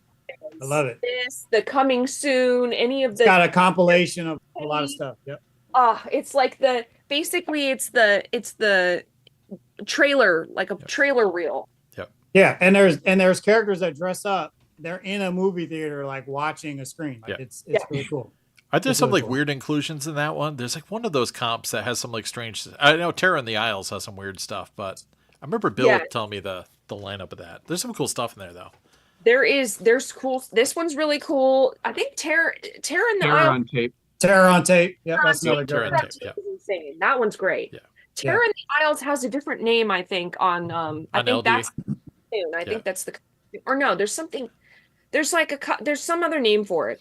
Yep. But it's that one's really cool. I watch those every October and all. Is it like Faces of Death or? Not quite. With movie trailers instead of murder. Ooh. Yeah. This, NTSC European release. Gatefold. I don't know if it's. I don't know. Yeah, you can't. I mean, say I that see yet. eyes. Oh. Okay. Eye gouges is okay, but yeah, Why? the boobs didn't look too bad. Okay. I tried to block him a little Yeah. bit, but it's the dragon. It's the dragon. It's the one. It's the one you want. Score. That's awesome. And I'm really stoked on that. Okay, now this may be a humble disc to you Okay. out there, but this is a grail It's a because personal grail. You it's did it. watchable. It's not see-through. I Aw. can watch it. It actually has reflective circuits. Actually played. This is a miraculous situation. I have finally seen one of my favorite movies on LaserDisc because my other copy is see-through. Amazing. Congrats. And the cover is nice. I'm gonna check and see if my other cover is better, but I was just happy to get a playable copy of this. Yeah, it only and took it was, like what, 10 years? It took 10 years. I'm not kidding. I like found out that it existed, and then it took me so long just to find the first one. And then when it showed up, and I'm like, it's literally see-through. Did you even look at this? Like, you can see through it.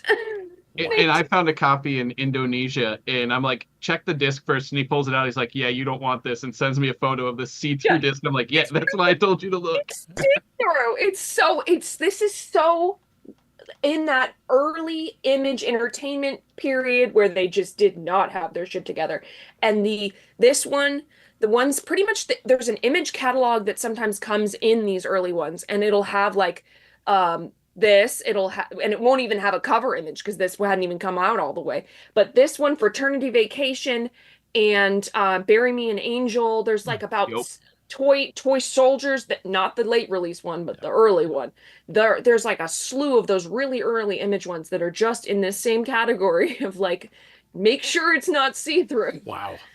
Yeah, but this is so insane. Oh, congrats. And not that I could top that, but oh, that's all. Yeah. A little late release heat. Yeah. That's a heater. It's a heater. Don't show me that stuff. That's the worst Scream movie. Jay and Silent Bob Complete.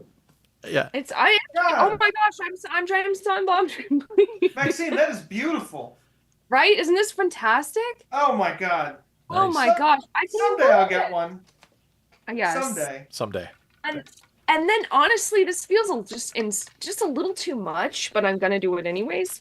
But we have I see it. I see what's Yeah. coming. That's it. Texas Yeah. box. the box. Score. That thing is gorgeous. Have to show it. We have to show it because it's the craziest thing. I mean, it's got You got to show the disc. Yeah, I I don't mean- know if you can pick it up, but on the I gotta camera. show it. Yeah, it's a unique disc. Well, We need that pit art. yep. Yes, we are pulling it out. Where is it? Oh, here it is. Okay. Can we see? Yeah. Yes. Yes. Yep. Yeah, there it is. Sick. Woo! The So best. dope. This is peak LaserDisc box set right here. Check that out, Oh, everybody. Just the most legendary that there could have ever been. This, I was like drooling over this for years. And I'm just like, one day. Yeah, my And day that will day come. That day is today. Nice. I'm very excited about that. That was, Oh, congrats. That's great. big shout out to Ryan because Ryan helped me because What a I guy. need help. So He loaned me a copy of Super Mario Brothers. He got you a Texas Chainsaw. He's just helping all the people. oh, and I even have like music pickups for later too. So I'm super prepared. Nice. Shout out to the chat crew. Kenshiro, Jay in 1969. Oh, Rod Knox in there too. Beefy Cast, Plex and Brown. Andy's in there too. What's up, Andy's Andy? been in there too, yeah. Shout out to Andy. Andy. Mr. Milo. Yeah, shout out to everybody. Thanks for hanging out. And oh yeah, rest in peace, Greg Kinn. He did pass away. Anyways. Ah. All right, so Before we move on, yes. I pulled another heater. Oh, what do you got? Nope. Let's see it. Oh, Elizabeth. Nice. Wow. That's really good. Action. Brand new sealed, baby. 99 Yeah, in that's- plastic. Very nice. Fuck yeah. Score. I bought solid. that release day on DVD at Circuit City. Yeah, Listen, me too. I had the HD DVD for years and it stopped. It never worked before I played Aw. it. So it's on my list now. Very excited to pull that one from the box. Yeah, that was a good one. If you find That's more awesome. like throughout the cast, just like interrupt and hold them up. Yeah. Well, I'm on the You're not doing last anything. box. Yep. I'm trying to stay quiet about it because I know it would be annoying if I interrupted. Like, It's I don't okay. know. Yeah, this is the free for all, Like- exciting, loose part of the show here. Yeah, so. Like I just pulled like this Oh. from the box. That's great. Awesome. Nice. That's a I was gonna Wolfpack say, favorite. I knew Yeah. Marcus would know this one, especially. 'cause Yes. I know he It was the one. Isn't that the prioritizes- one I had you watch, Maxine? Yes. Yeah, that was I the watched assignment. that. I really enjoyed that. Let's see. I just pulled a signature collection disc. Ooh, which Uh, one? We got to do Yeah, another The- assignment The episode. Apostle. Yeah. Nice. Okay, that's a good one. Got Yeah, I the don't know hype. shit about it. So, yeah, just Robert Duvall, right? Yeah, it's not Yeah, quite just gonna- Frighteners, but it's, you got to have it. if I pulled a Frighteners disc from this box, you would not see me stay on this podcast. It's like jump out a window. Ah. I would it be right now watching it. Yeah. a box set, right? That's the box It is a set. box, though. Yes. Yeah. The only boxes. It's the last one I need to go like right here. Yeah, So I know it. It's so somebody hard. hook me up. Yeah, It's coming out on the, 4K. I think it's getting a steelbook. and I am going to be there October. fucking day one, baby. Yeah. Yeah. Day one in 4K. I got to Yep. hear that shotgun blast at the beginning of the movie in Dolby Atmos. Ooh. Or Dolby Crapmos. Shout out to Yeah. Andy. Hey, Andy. Hey. Sorry, Chris doesn't realize that Atmos is, Yeah, Andy's got to show you the way. I mean, I'm going. Don't hit the roof, Andy. Yeah. Listen. Right after this podcast, I'm going to see Alien Romulus in our Dolby Atmos movie theater. The theater. Wow. I'll be going this Yes. weekend at some point. I have Let me know how very, that is. very low expectations, but I'll drop a one-line quote review. I'll go see any old Alien thing. Exactly. Like, even if it's bad, it's still more Alien stuff, and I've seen all of those movies. Yeah, sign me up. Bad alien movies are still alien movies. That is true. I own several copies of Alien Resurrection, so. I've got one, I think, but I'll get more. DTS Flex, so why not? Yeah, got to have the DTS. Anyways, let's do some hot topics. I did not go through. I was working too hard this week. Yeah, tough working. 18 hours a day. Yeah. Walking uphill both ways. Didn't have time to really troll through LDF looking for hot topics, so it's just gonna be a free for all. Did anything exciting happen since the last cast, like mid-July? Any like major events? The Upside Down is still full of nonstop scammers. Oh Like, yeah, the scamming is really fired up in there. Get that. we had one pop up in Lasers Forever, and like somebody like messaged me right away. It was like, "Hey," and I'm like, "I got it," and like took care of it. Like, but it's like, dang, I don't get it. One guy keeps like, or a couple people using the same routine keep appearing with the, what are your like most desired discs? And then whatever anybody says, no matter how obscure, he'll be like, PM me, I got it. Yeah, like sure. I have 12 copies of that. Yes. And then like that guy will just like disappear, and then some other new profile will come up with the exact same pitch, and people will keep falling for it. Yeah, it's like, no, you're just feeding scammers. Like, why would you respond? I know. A lot of people though are getting into it and like putting speed and all kinds of stuff like that. And I'm like, just give them all of the shit. Like, waste their time so they go somewhere else. Yeah, I think like if the stock answer needs to be as good as it gets, because that one doesn't get enough love. And Yeah, we need to push that up a little, right? Push that up a little bit. I think I have like 2 or 3 copies of it. I've got Speed at least joke, one. we get it. We like the speed joke, but look, let's do a little as good I as like it Braveheart. I'm always a fan of Sam's 12 Bravehearts. And I mean, Yes. I've only got 2, but I can get more if you need. Braveheart is truly one of the only films I have encountered a legitimate dead stock box, a Just stack full of them. Yeah. full, just in the original box, just a stack, and I left it. I walked away. I was like, I can't. Like, what? I don't need 24 copies. But I mean, it's got those like AC3 information inserts. There's some cool stuff. You can wallpaper your wall with those. I kick myself now thinking about it, but it was just like they were so common when You'd that still have them. So like, I would. no, that was a good one to walk away from. It was also now if it was Fantasia, I'd be like, no. You gotta guys get turned it into like a social media thing, like Malcolm that B X, movie one kid. box full of all sealed Malcolm X, and then the one entirely filled box of just Braveheart, nothing else. Swap meet. So weird. Somebody else recently was selling like a lot of dead stock. I forgot who it was. It was just like lots of just boxes of sealed stuff, and I don't know. Oh, you mean what I'm sorting through over here? Not that one. It was a little farther back. Oh, didn't the elite guy have? And Vinny. What did he have? Oh yeah.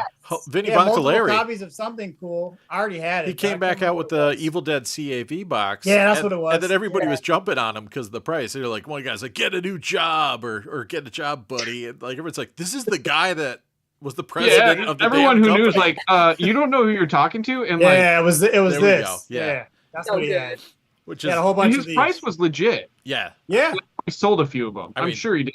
it was a I lot feel cheaper like when he I probably bought got it a from case him. or 2 of them, and he just pops up every once in a while when he wants like gambling money or something. Yeah, he definitely has more than, because when he originally first started rolling into LDF, like I don't know, 2016 maybe, he Yeah. kept uncovering more and more. So I think he's probably got like a decent little stash. Like, Do you remember He's when he probably got sold... like a case of everything in his basement. yeah. Like, hey, Do you remember when he tried to like sell the D1 master tapes Yes. to some of his releases? Some guys like, ended up picking what those the up. Fuck?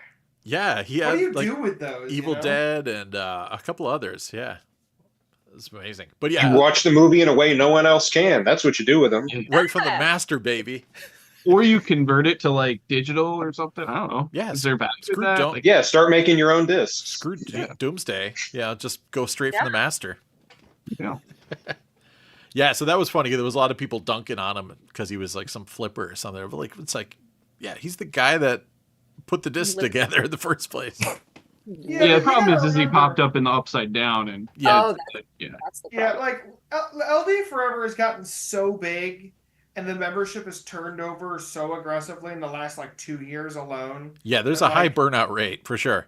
You know, he's been around forever, but it's not like he like prefaced with, "Hey guys, this is who I am," because he's not in the business of reintroducing himself. And Yeah, but that's our job. It is We what it point and is. laugh at people for not knowing things, just Yes. automatically. Yeah. well, I You mean, didn't know Vinny Bongalari?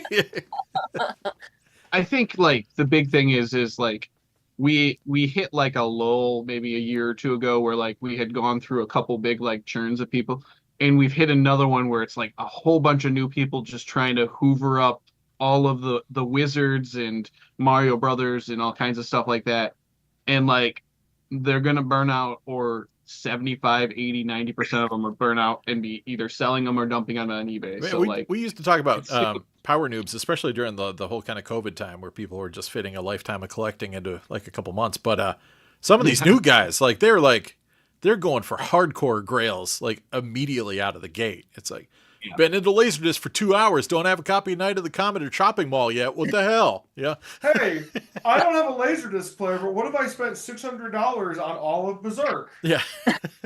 That was pretty funny because, Berserk is a nice, like, 98 into 99 late release series. Oh, it anime. is hard to find.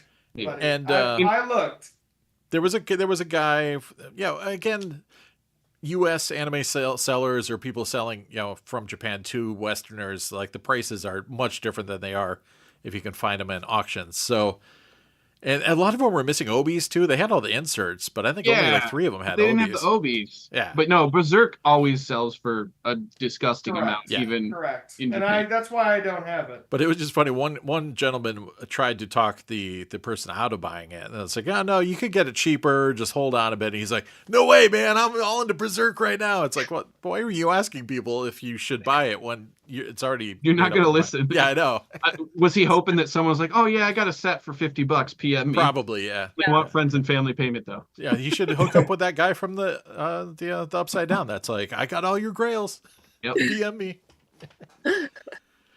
But yeah, that was pretty good. But yeah, what else is going on in the LDF world? No major fights or anything. No, it's been quiet, like just lots of randomness and lots of new people again. Lots of open mat. Lots of Match. lots of CRTs and open mat and fun stuff. Yeah. Open mat, and then you show them comparisons of screenshots and tell them how it's not open mat, and then they just shrug and go, "Yeah, I mean, to me, it's spiritually open." Yeah, I don't even do that anymore. They broke me down. Yeah, I just I don't even try to explain things anymore. I was like, maybe I'll do an open mat video someday, and then just Yeah, then Yeah, pour all That's my just hatred gonna- into it. you don't want that attention. Yeah. Is all I'm going to say. That's The the worst kind of attention. the Holy Virgin versus the Evil Dead guy with his 600 dead stock popped up Still again. going. Yeah, All someone's these like, people were like, "Oh man, I'm gonna get it." They're like, "Is this real?" And it's like, you missed it like 3 months Where ago, have you 6 been? months ago, or Yes. yeah. Like, somebody necroed that thread, and they're like, "Do you still have any left?" He's like, "Hell yeah, I do." I got like 200 left, which he said he was down to like the 200s from 600 and something. I'm like, Yeah. Jesus. We should Which kudos to him that he's found people for all of them, but like, yeah. Well, we should re-review You know, that movie I like a bought year later. 35 probably. Let's do a part 2. I know somebody had a copy on eBay for $100, and I'm like, you're gonna be sitting on that like no jacket copy that you got for $6 for ever. Oh, Rod Knock throwing down some super open hash marks, hashtags in the chat. That's Marcus's fault. Yeah. Every chance I get, I throw it out there. Thanks, Marcus. Every single time. Andy said he grabbed Big Lebowski, waiting for that to arrive. Nice. Nice. That's a good one. Yeah, Man, that's That's a grail. been going out, right?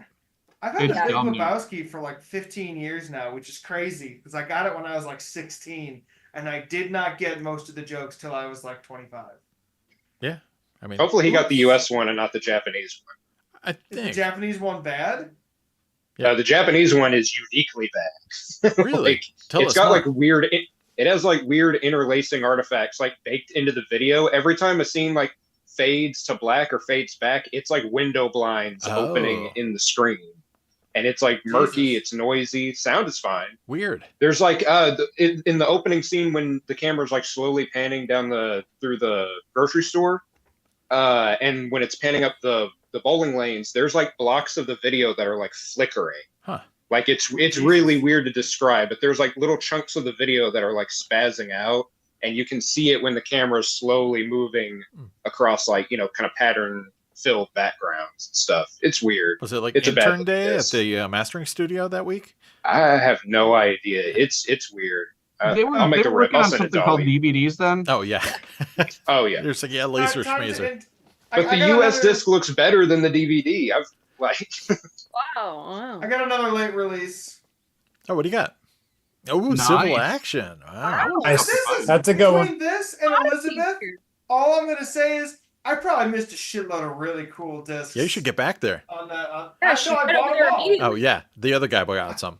I said someone probably walked away with some real heaters that I will never know about, and no one should ever tell me about. Or they just didn't know. Maybe they just Yeah. got all speeds and Bravehearts and Like I said, he could have grabbed 90 like common titles that he thought he got a great deal on because they were on sale, yeah.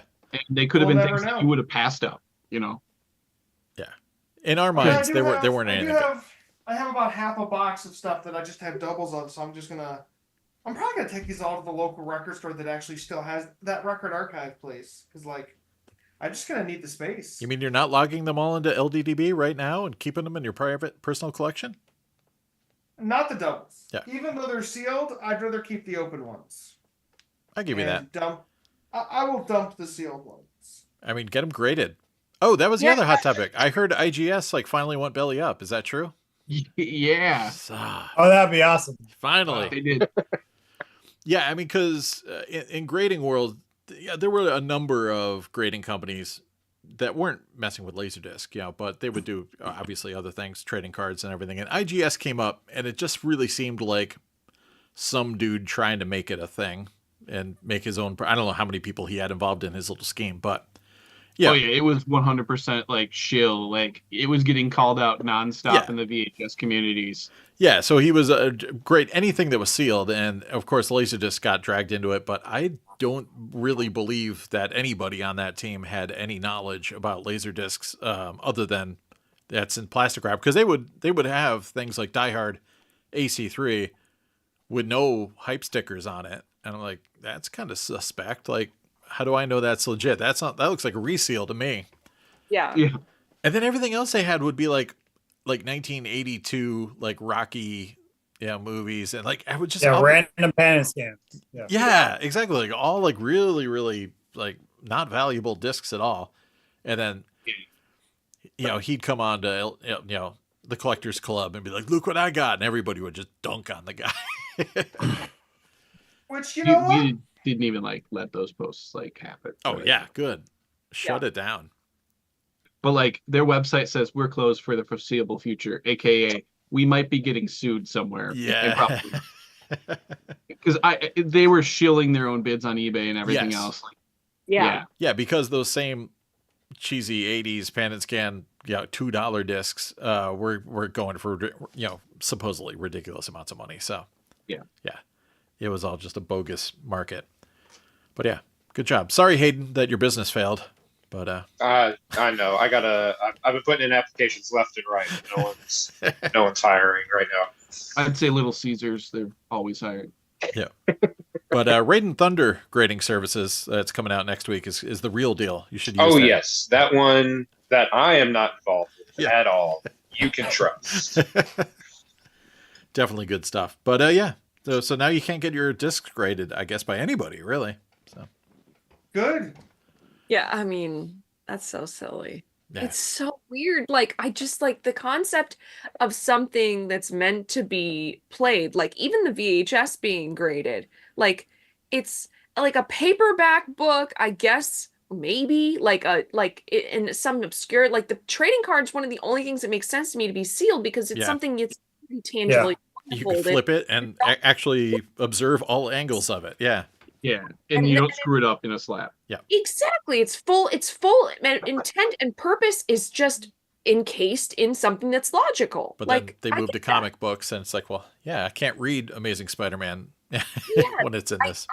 I still kind of get that because over a certain age you're preserving the paper, like things that are paper, I get that. But like the LaserDisc, it's like the cover is like pretty heavy duty cardstock. It can go through a lot of wars here. I think we could probably still make through with the disc. Yeah, but for I real. mean, I don't get putting it in plastic. In the VHS thing, I still think I don't get any of that. Putting it in Plus, plastic. like, they know that some of those tapes are moldy inside. That they're slabbing. It's like, yeah. Yeah, you know, I mean, just because they're sealed doesn't mean anything when there's mold involved. Yeah. Nope. Yeah, they have little kind of breathing holes. Breathing holes, yeah. So there's got to be some gnarly stuff in So there. what you're saying is we should take all the known rotted copies, and start slabbing. And the value will they'll go from being worth nothing to something at least, right? Yeah, right? Let's boost the market. I love it. All eraser that's slabbed. Man. Sealed copies of Eraser. Let's get it going. Yeah. What do you got there, Chris? Oh, it's just a disc that isn't coming up by title seat. Oh, Sorry. okay. It's called The New Age. I don't know. I'm looking I it know up by that spine number. Yeah. It's definitely out there. It's just it didn't come up when I typed in Was The that New like Age. 94? Who's in it? 95 release. It's, All right. Oh, it's because in LDDB it's just New Age, not The New Age. Oh, you can never put the in LDDB. That's rookie stuff. I have done it many times tonight. And then the last disc that I have to catalog. Oh, nice one. John Sayles. Yes. I got and that. I am done. I've done the whole collection. Everything else is garbage to me. Love it. All right, I guess we'll close up Hot Topics. I would be bringing out the Grails right now, but I didn't have time to prep the Grails. Oh, my favorite. On the plus side, We'll next get episode, 2 months worth next time. Yeah, we're going to have Power Grails next time. Oh, Double Grail. Yeah. Excited for it. So let's move right into physical media, non-LaserDisc pickups, and get physical. And then send this whole thing home. I don't have too many. We're going to start off with some gnarly death metal from my Gimme Metal Vinyl Club. Excretion of Mortality by Cerebral Rot. So, yeah, good stuff here. Whoa. Yeah. Whoa. Buy this one for Grandma. Wow. Yeah, She'll have it from great. $20 spin. Good record label.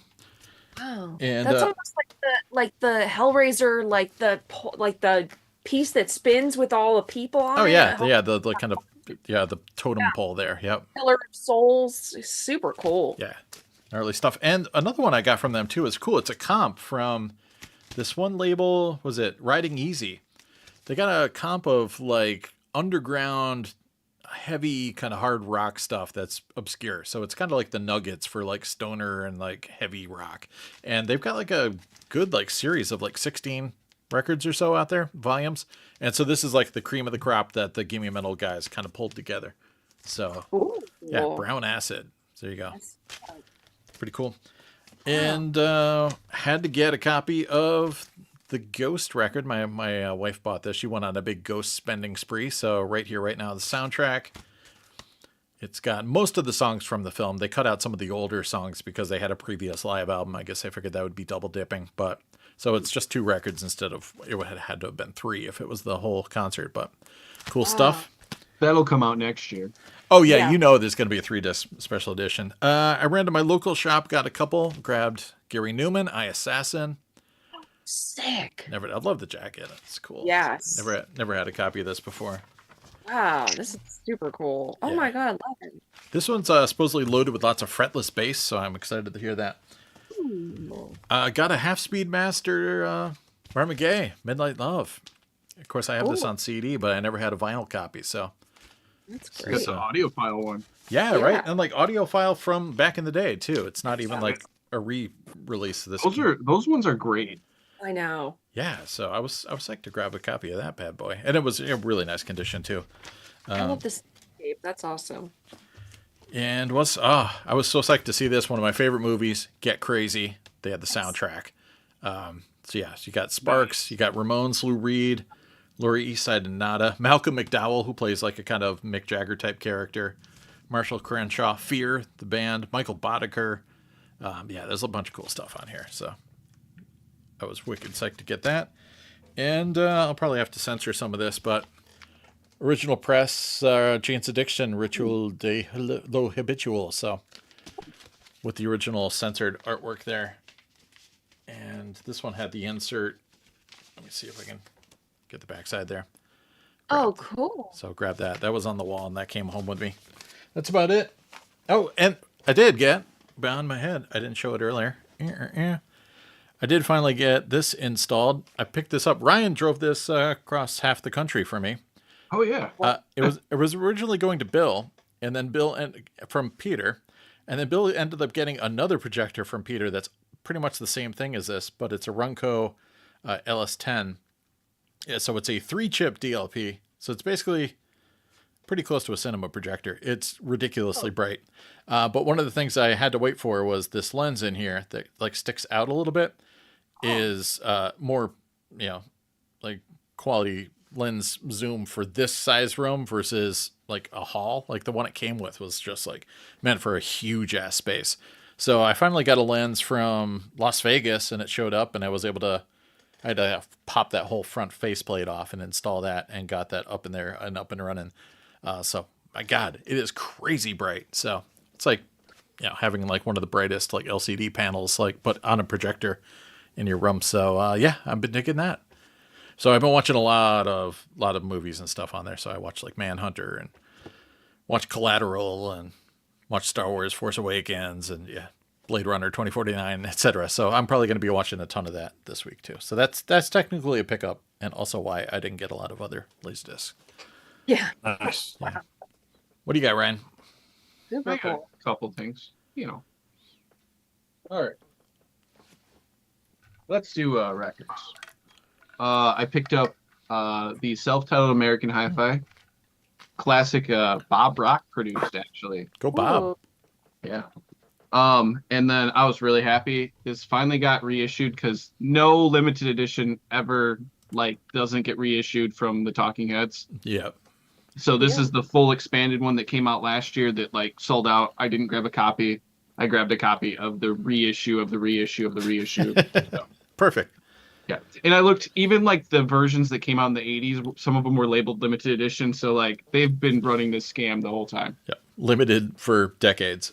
Yeah. I found this at a Half Price Books. This is a European only pressing of Brian May's solo album from the late 90s. Wow. So they never pressed it in the US. There was a UK pressing that was original, and then this was a European only pressing that came out a year or two ago. And it was at a Half Price Books, brand new and sealed. So I'm like, yes, please. Wow. So picked up some Brian May out of nowhere. I wasn't looking for it. I was not something that was on my radar because I didn't know they'd repress because it wasn't out here. And it was just there sitting on a shelf, and I'm like, yes, please. So Wow. picked up Godsmack's Faceless album that finally came out on vinyl. Wow. This was 2003. So right after this, what was it, Awake? Faceless came out. So, and then I picked up this one. I was really excited. This is the self-titled Cold from '98. This has never been on vinyl. It's a limited run. Music on vinyl. Nice. Yeah, I don't think this will get a repress because it's just such an obscure album to begin with, and it was never big. So I'm really happy, and I was actually amazed that this came out on vinyl. So really, really excited about that. And then I did get some stuff from our friends at Vinegar Syndrome. Nice. Not that we're surprised. Yeah. All right. What's in the box? Was this an unboxing video, everybody? Yeah. No, I opened it, I saw it, and I'm like, all right, I'm just gonna leave it in there because then I can just show it off and it stays nice It's and convenient. in bumper. Yeah. So I got Last Embrace. Nice. Oh. I worked on that. Cool. They Call Me Macho Woman, which I'm really excited to check out. Interrogation. Ooh. It looked really cool. It's a VSL, but like I thought it looked interesting. I don't get a lot of these, but this one looked cool. Nice slip. Eight Eyes. This is one of their films. I've so heard a it's got- lot about this, like pros and This cons. one has like a lot of buzz. Yeah. So I don't Whoa. know. Some of them have been hit and miss on their label, but this one It sounds cool has though. had Yeah. lots of cool reviews. And then a Spanish double feature, Intrepidos Punks, and what's the other one on here? La Veganza de los Punks, which is I think the sequel. Sweet. Mm. This looks really sweet. And then Sam might have worked on this one. Yeah. Chinese Torture Chamber 1 and 2. Nice. Whoa. These movies are about what happens when you're in China and oppose the government, I think. Wow. Yeah, Ryan was part of the whole behind the scenes moments of getting that thing put together. Yeah. You were eventually reaped the benefits of some of that work too. So Yeah. should Reptilicus, which I believe is a 4K, if I remember correctly. nice. Cool. Yeah, 4K. I've been meaning to pick that up. That looks sick. Yeah. This one looks great, and it's got the nice hardcover slide out. So you've got And it has the hardcover, Danish cut. Yeah. split Doesn't it? cover. Yeah. And yeah, there's extra cardboard on this, so highly recommended when they Sick. put extra cardboard out. And then almost done. I picked up a Degosser, which is their like shot on video Ooh, yeah. label that they upres. This is Blood Cult, Whoa. which like this is a cool cover, but the back cover I think is even cooler. Yeah. And then I also picked up a American genre film of Amanda and the Alien because it looks so stupid that I'll probably enjoy it. Oh my god, I love it. Like it's got to be like super cheese. It's got Nicole Eggert from Baywatch. Nice. Yes. Yeah, and apparently an indie rock soundtrack from Jane Weedland of the Go-Go's. Oh, snap. Yeah, When is so that from? What year is that from? 90, probably 96, Wow. Huh. something like that. Gosh. Let me see. Does it say 1995 on Showtime? Wow. Oh. Okay. Yeah, Wow, so I want to see that. That's amazing. that does it for my Vinegar Syndrome. And then I felt like I had something. Oh, I do. It's behind me. I was on a Whatnot show, and that's always dangerous. Oh. And so I picked up some stuff. I got the Donnie Darko. Oh, the arrow. Nice. Yeah, the full box. And then I got some other random trash. I got an Arrow of Two Witches, Nice. a movie called Trick, Hmm. Deliver Us from Evil. Oh, I remember that one. I haven't seen it. I haven't seen like any of these. Death Smiles on a Murderer, Wow. Death Ship. Oh, nice. Ooh. And then this one I really need to watch first. It's called Ghosts of Goldfield, but it's got Roddy Piper in it. Well, yeah. Whoa. So if it's got Piper in it, you know it's a great movie. That's just a That's Hot. factually untrue. What? factually accurate. Roddy Piper is piping hot. He Yeah. might have one good movie under his belt. You name a bad Roddy Piper movie. I can't. Exactly. They're so Exactly. You unmemorable. can't. You can't. Alright, I'm just shutting you down right wait, now. Wait, Ryan, hold that movie up again. Oh, Roddy- the bad one, Ghosts of Goldfield. Oh, wow. Wow. Cheap shot. Damn. Mm. Beefy Yeah, so Cast wants to know what on earth is Reptilicus? It's a Danish kaiju film. Yeah. Which, Yep. what year was that? Like, I don't know, 60 something probably, right? Was it like 69 or something? Let me look. 69. Nice. Yeah. It kind of notoriously was one of the first, if not the first, Mystery Science Theater 3000 film that they riffed on when they came back on Netflix. Oh. 1961. Yeah, we were close. I said Yep. 60s, so that counts. So there you go. Reptilicus. Check it out. And in the Danish cut, he has wings and can fly. Yep. Yeah, so it's 3 So- discs, the 4K, the regular Blu-ray, and then the Danish cut. Yeah, so England got Gorgo, Denmark got Reptilicus. I don't know what else was out there, but This is a little outside of what Vinegar Syndrome normally does, but like it's been extremely well received because it's something so ridiculous that like people want it. it was sad though. Like I was offered to work on that, but there's no LaserDisc of it. Nope. Yeah, I know. I've looked. We looked. Yeah. We couldn't I was uncover like, one. sorry. In a hut, That's about it. other side of the world. So You got anything, Chris? Nope. All right. I was just focused on the sealed LaserDisc boxes that I cataloged. We get it. What about you, I Marcus? have stuff, but I'll bring it next time. Yep, I got some stuff. All right, let's see it. All right, so first we're going to start off with Ooh. Wow. NES World Championships Switch Edition. This is so cool. I keep seeing ads for this everywhere I go. This is so cool. tell me you didn't open it. No, Good. I have not opened it. It's going to stay sealed. There's no reason for me to open this. I'm not going to play it. Get it graded. This sits right next to my Nintendo and my Wizard VHS tapes in my theater. So Okay. Can you tell me what this is? Because I keep seeing ads. yeah, so back in 1990, there was the first NES World Championships where everybody came together and you played a series of games. So that series of games is emulated on this disc for the Switch. Oh, but does it have a Switch inside that box? What's inside? No, there's no Switch inside the box. It just has the game, the physical game for you to play on your Nintendo Switch. Okay. So there's also a digital version you can buy without getting all of this. Okay. Because I think there's some like cards with images in there. The Japanese version has a couple Famicom controllers. Oh, cool. In it as well.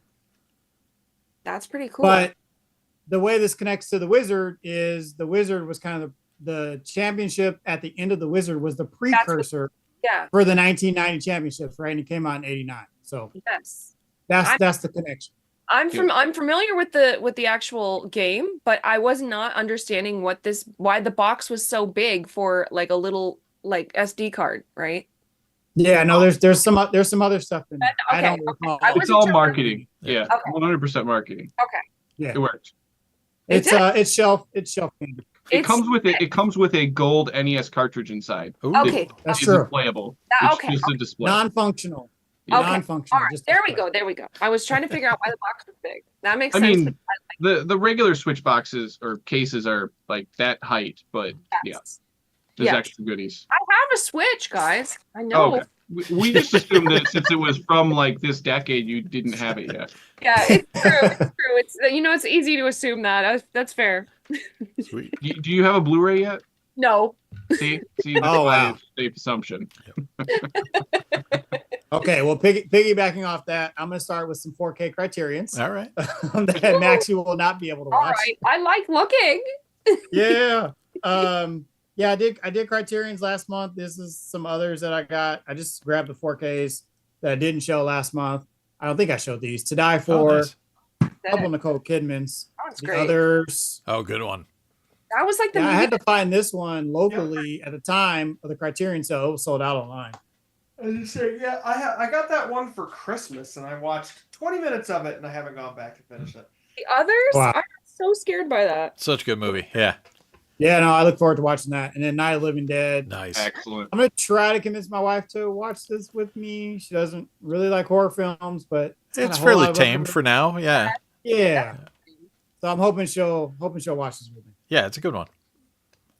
Okay, then we go to the Amazon Prime sale. I grabbed a few that were on my wish list that were just too expensive for what they were. And I hadn't found used locally, but they were like 50% off or more during the Prime sale. So, Cleopatra Jones, Blu-ray. Sweet. Wow. How High, Blu-ray. Wow. Classic. Yeah. Undercover Brother. Nice. Oh my gosh, yes. That's a classic. Black Dynamite, Blu-ray. I had the DVD of this already, but upgrade. I wanted the Upgrade. And then Back to the Future trilogy. Snap. Haller's favorite. Nice. All right. Ooh. 4K. I think Haller, you said you like have this, those right? movies. I have had the 4K since the day they came out. I have Yeah. a Tyler, steelbook did you set. get it on that stupid eBay listing error? That they had it for $10. Oh, I remember that. Yeah. That's how I got mine. Hold Like, up, hold up.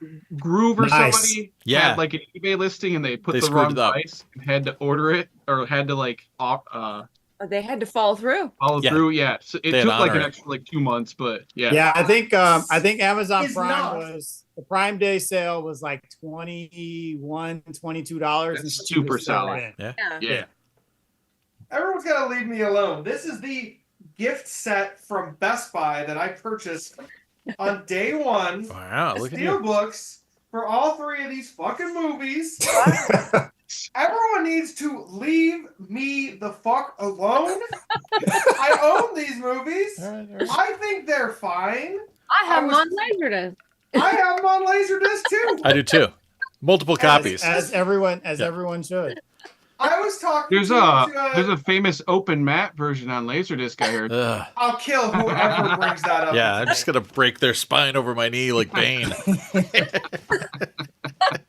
But I had Back to the Future on at the movie theater bar last night. Oh, we heard about Play this. Movies. It went over Yes, well, right? And someone walked up to me and she says along the lines of, "You must be a good person because you're watching Back to the Future." I was like, "Yeah, I've been getting my ass whooped recently by all of my older friends because I said it was pretty good and it's not that great of a movie to me." And she goes, "Well, I am a bit older than you. To me, this is like the perfect movie." I'm like, "To me, it's pretty good."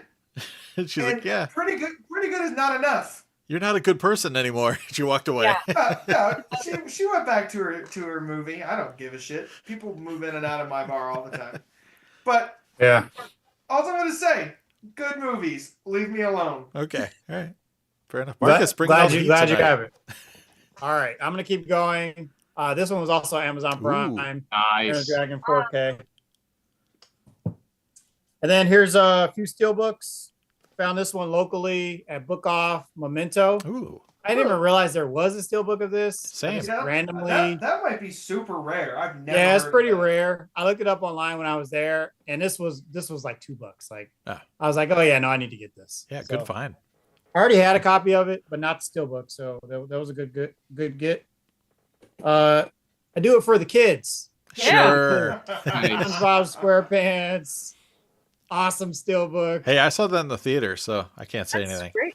I saw it in the theater. Like, Is that the one with Hasselhoff? it is the in one with Hasselhoff. Yeah, Hasselhoff's in it. They Yep. read That's his. a legit. That's a legit. It has the song by Bob Kulick of Kiss It Relationship. does. Yeah. Yeah, it was a fun watch with the kids. And then this is the last one.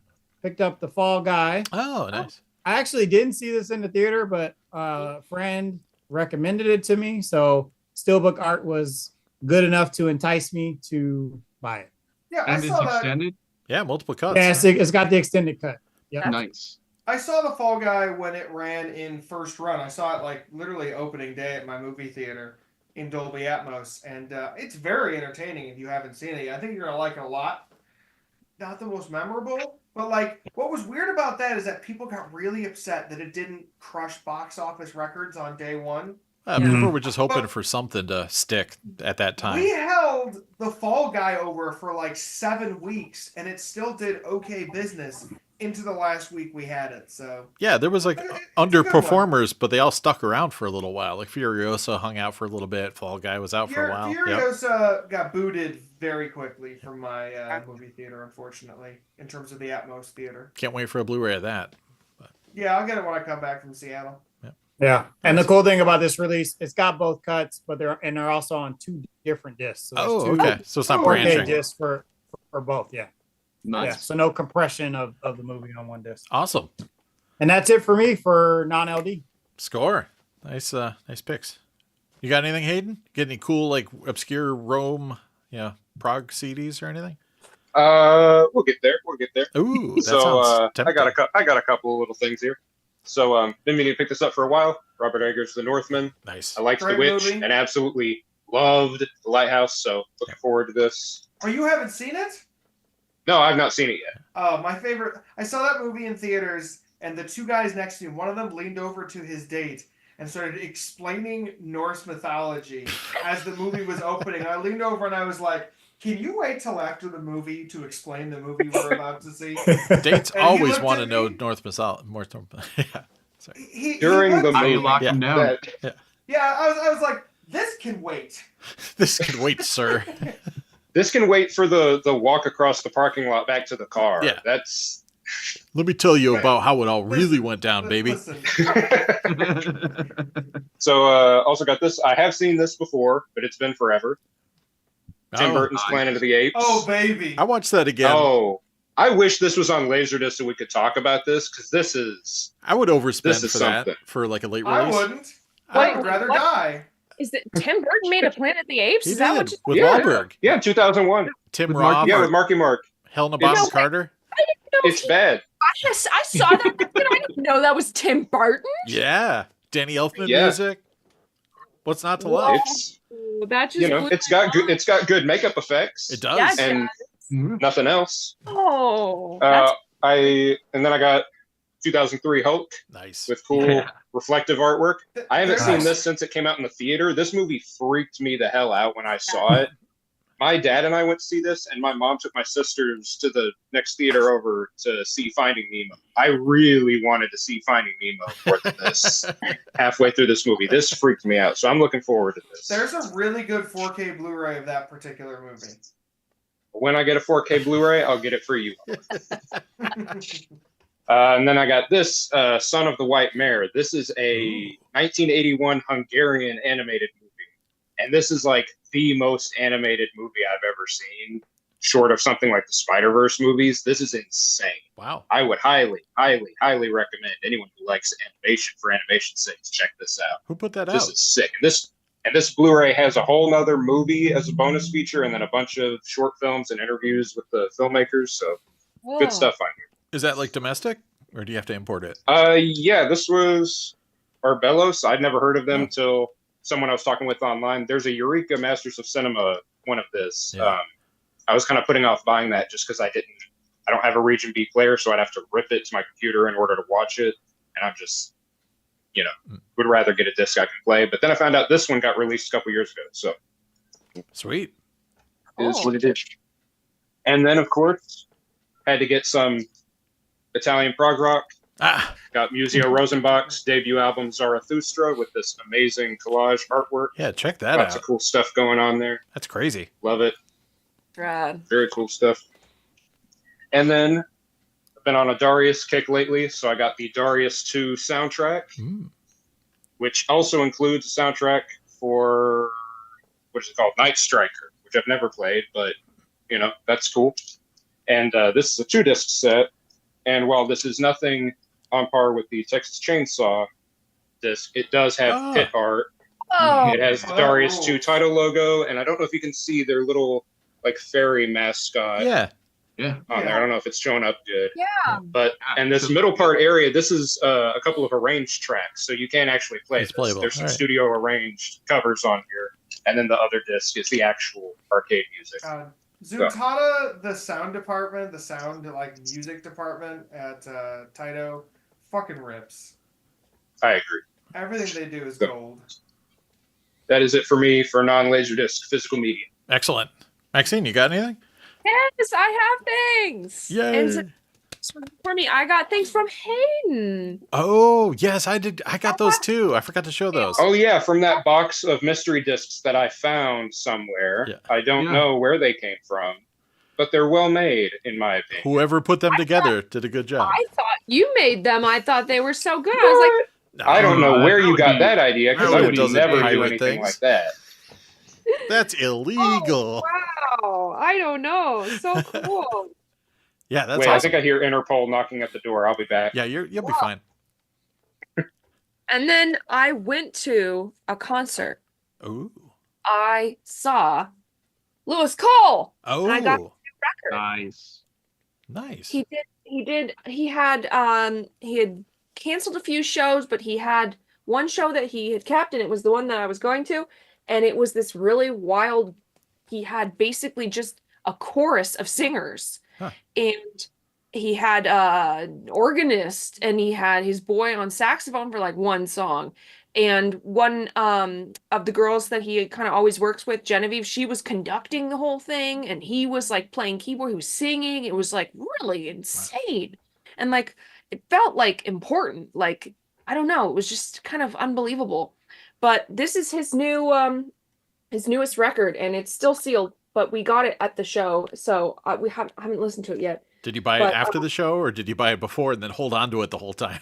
No, we got it after the show. That's what I always do. That's the worst. Yeah, it always sucks when you're like, it's apparently white vinyl, which should be really cool. Score. But yeah, I mean, it has a couple songs that I know that he's kind of got on the internet there, but he's doing stuff that I feel like is just like, it feels like on the surface you're like, oh, this is like something Justin Timberlake pop or something, but like, yeah, it's like muso bass players, and like every single person is just like so studied in their instrument that this is absolutely insane. I can't recommend him more, but plus he might be in Clowncore. Yeah, he's rumored to be in Clowncore, so rumored to be in Clowncore. Clowncore, check him out. Is crazy interesting. Yes. So, but on a complete different side of things, I got an 8-track sealed of Goofy Gold. Oh man, look at that. And the Goofy Gold that we are speaking of is Monster Mash. Nice. Purple People Eater. All the big hits. Nice. There's a bunch of sounds of horror mixed in. Love that artwork. It looks like something you would like be able to like mail in for a t-shirt with that like print on it. Oh, for sure. It totally looks like that. Print is so small. I don't even, it's like, it borderline looks booty, but I'm just like, I don't know. Yeah, right? It really, and it's on Discogs, so that's... It's legit. Yep. It's legit. But I have in the mail, I was hoping it was going to show up in time, but I got straight up just the Monster Mash record on 8-track too. Oh, cool. I'm set for... It's a graveyard smash. Yeah, it's, it's got the Transylvania twist on it too, which, Excellent. Big hit. Yeah. Yeah. All the deep cuts. Love it. But yeah, I was stoked to even have anything. I normally do. Yeah, that's awesome. All right, thanks for sharing, everybody. I guess we'll get into the usual recommendations and all that sort of stuff. Of course, I saw Wolverine, Deadpool, and Wolverine and all that stuff. So we'll have to recommend. That actually made me go back and revisit Loki and see season 2 for the first time, because I hadn't watched season 2 yet. I was sleeping on that, so I had a great time with that. So it was worth it just for that alone. But shout out to Cobra Kai. I watched the first part of season 6. There's going to be 2 more parts for 3 in total. 1 in November and then 1 next year at some point. But oh right, Luigi's here. What's up, Luigi? Luigi Mario in the house. But yeah, so I had fun with that, and I've been having a great time. Shout out to Cinemark for having the Big in 84 series every day this week. They've been doing 1984 films. So I missed Karate Kid, and sadly I had to skip Purple Rain so I could watch Super Mario Brothers last night. But I already went to Terminator and Gremlins, and tomorrow I'm going to Last Starfighter. Sunday I'm going to Footloose. And I think they also have Temple of Doom and Nightmare on Elm Street coming up. So this is why, like, of the big 3 cinema chains in America, Cinemark is the only one that I would like vouch for. Yeah, right. And they got a good movie program, like for the movie club. So I always rep them. No, the movie club's solid, man. You get like 20% off your snacks. You get a free ticket, for the cost of your monthly, that's investment. It's more like you get a ticket for being part of it, not even free anymore. It used to be so much better. It used to be $8 for every additional ticket afterwards, and now it's just you save money on the online fee. I don't know. It's pretty solid in my book. Whatever. Haters gonna hate. I still pay for it. Dollar's gonna hate. Yeah, I mean, I got like 32 movies in my wallet right now, so I just go see movies for days, which I might because I'm off. Wait, you have 32 credits? Yep. See, that's the thing. If I go to my Cinemark, I've got like fucking 1 credit and nothing to see with it. So. And then my mom like has the capture of my QR code, so she's like buying snacks on it. So like I went down to 31 tickets, and then like I was like, oh, thanks, Mom. It's up. I could redeem another free ticket. So back up to 32. I have 2 credits on my account, just nothing to see at the local Cinemark. So. Yeah. whatever. But yeah, so it's a good series. It's like actual DCPs. Terminator wasn't in mono. Sorry, everybody. But you're going to get what you get. So it looks solid, though. Yeah, better than some of those Fathom events that were like streamed live from Dish Network. So yeah, recommend that. And it was also cool seeing Riff Tracks back. That speaking of Fathom events, they finally started doing the Riff Tracks live event. So I saw Point Break last Thursday. So oh my gosh, I love Point Break. I did. It was weird watching Riff Tracks because I'm like, I legit love this movie, like unironically. So it's gotta be weird for people to goof on it, but it was still pretty fun. That's wild. I love that though. I love that. But yeah, that's about all I got. What do you got, Ryan? I saw Ponyo in theaters. Nice. My son, who just disappeared, and he loved it. And yeah, I mean, Ghibli it was Fest. fun to see.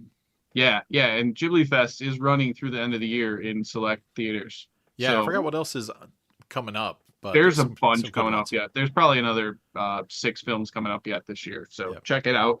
They ran on Saturdays. They ran the Dubbed. Japanese with subs. Oh, okay, you got the and sub then now. on Sundays they were running the dubs. And it's like, well, I have a kid, so I do not expect him to read the subs. Ours are weird. They do the Japanese subbed on Mondays.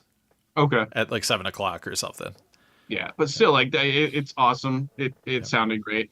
And then I saw a little indie film sequel called Twisters. Oh yeah. And that smoked. Like it was fun.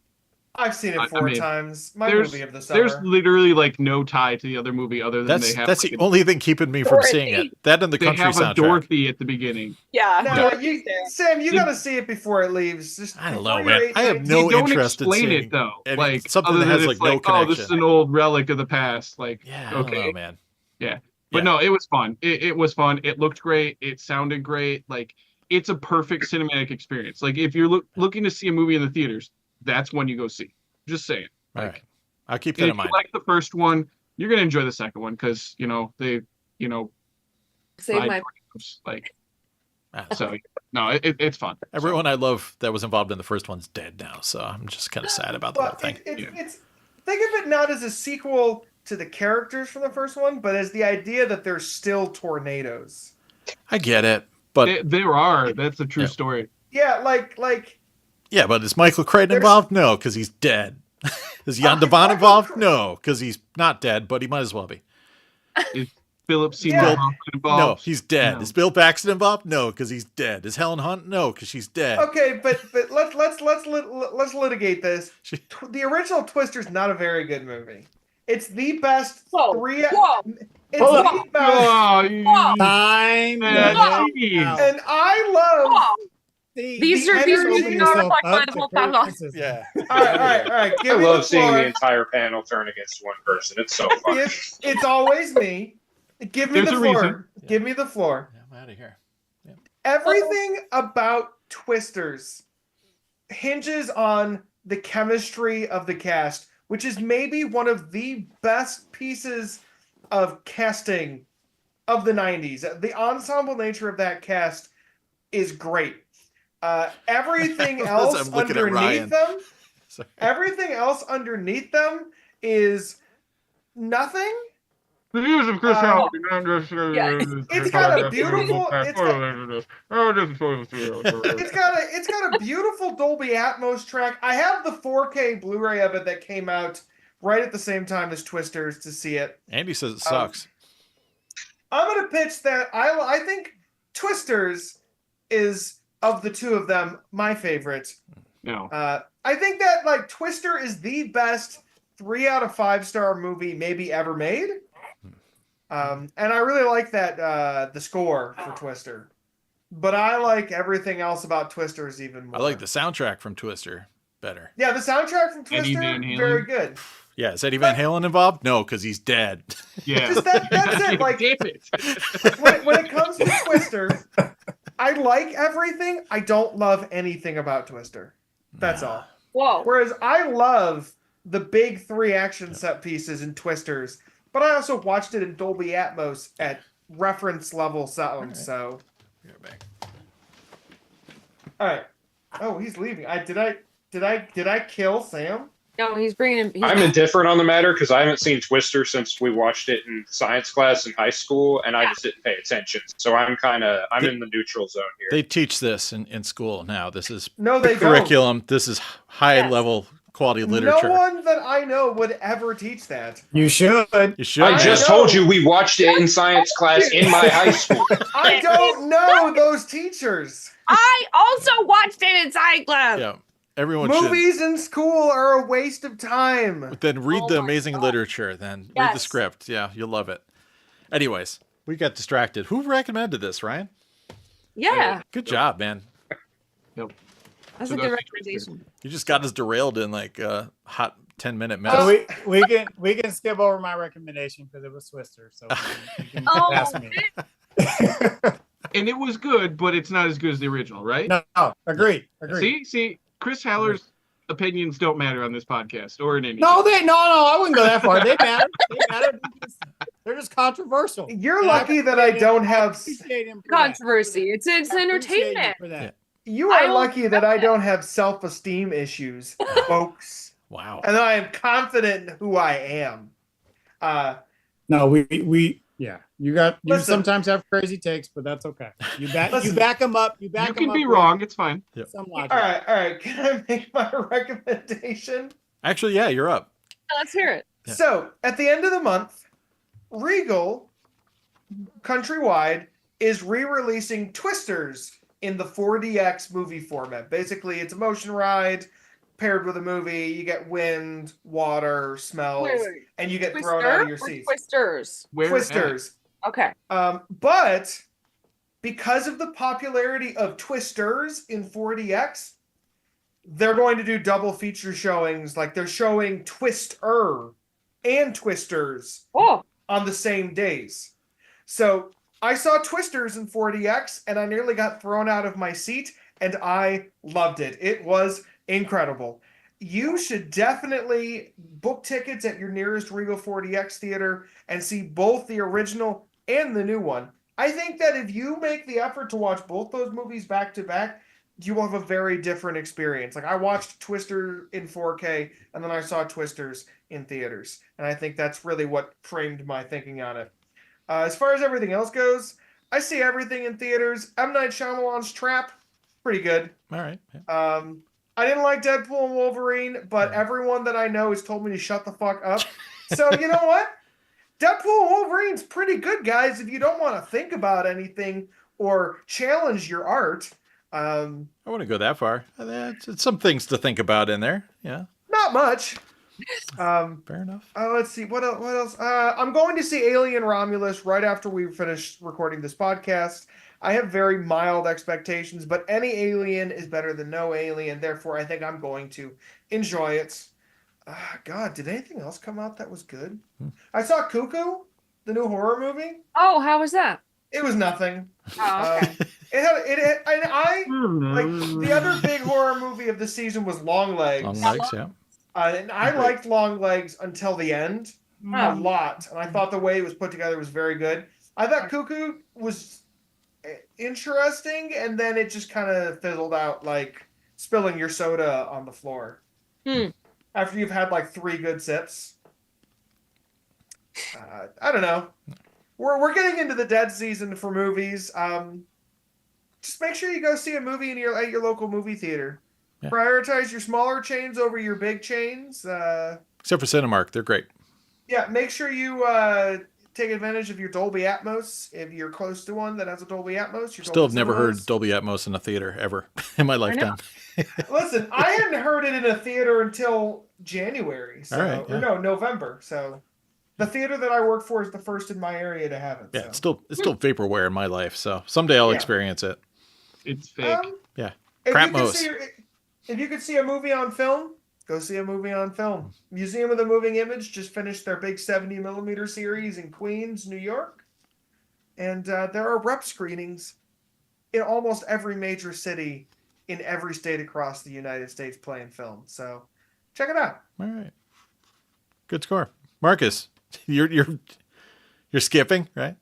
No, mine was literally Twister, so All I've got nothing else to add. I really liked it. I mean, you got to treat it as a standalone film. You got to try not to connect it to the original. I know. I'm And I just think on the if you- haterade. Yeah. I think if you look at it through that lens, it's a great time, and it is a really good movie to see in the theater for sure. So, Oh my god. highly recommend it. All right. Did you see Deadpool versus Wolverine? I did not. I've actually never seen a Deadpool film. I mean, yeah, and I don't nothing you know can that bring I the really- kids to. So Yeah, it's not something I can bring kids to. So yeah, that not I real have interest for seen- me. I have seen small children come to see Deadpool with their parents. there and was I some always- young kids at my screening too. I was like, I'm like delivering ices and milkshakes to like these like bouncing 6-year-olds Yeah. as Deadpool is talking about like vaginal sex on screen. It's like, oh my no. bad times. Like a grandma took her grandkid to see it today. I was like, oh no. Well, she didn't know. Yeah, right. It's a comic book, right? Yeah, It's like Spider-Man, but with a sword, right? superhero movies. The kids like. What do you got for a recommendation, Hayden? Not much. I haven't been watching much. I've been drawing a lot. Oh, cool. But I did finally get around to watching Them, Oh, and Them is so good.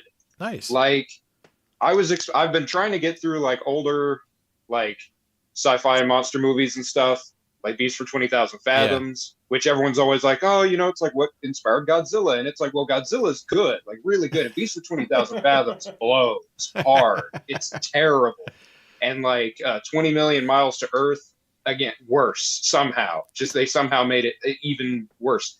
Them is awesome. Nice. It's You finally great. found The one that characters, sticks. the people act like people. There's cinematography. There's a cool score. The ants, people dunk on the effects, and it's like, yeah, they're kind of wobbly, but these are giant ants. These aren't puppets. These are giant ants that are getting burned alive.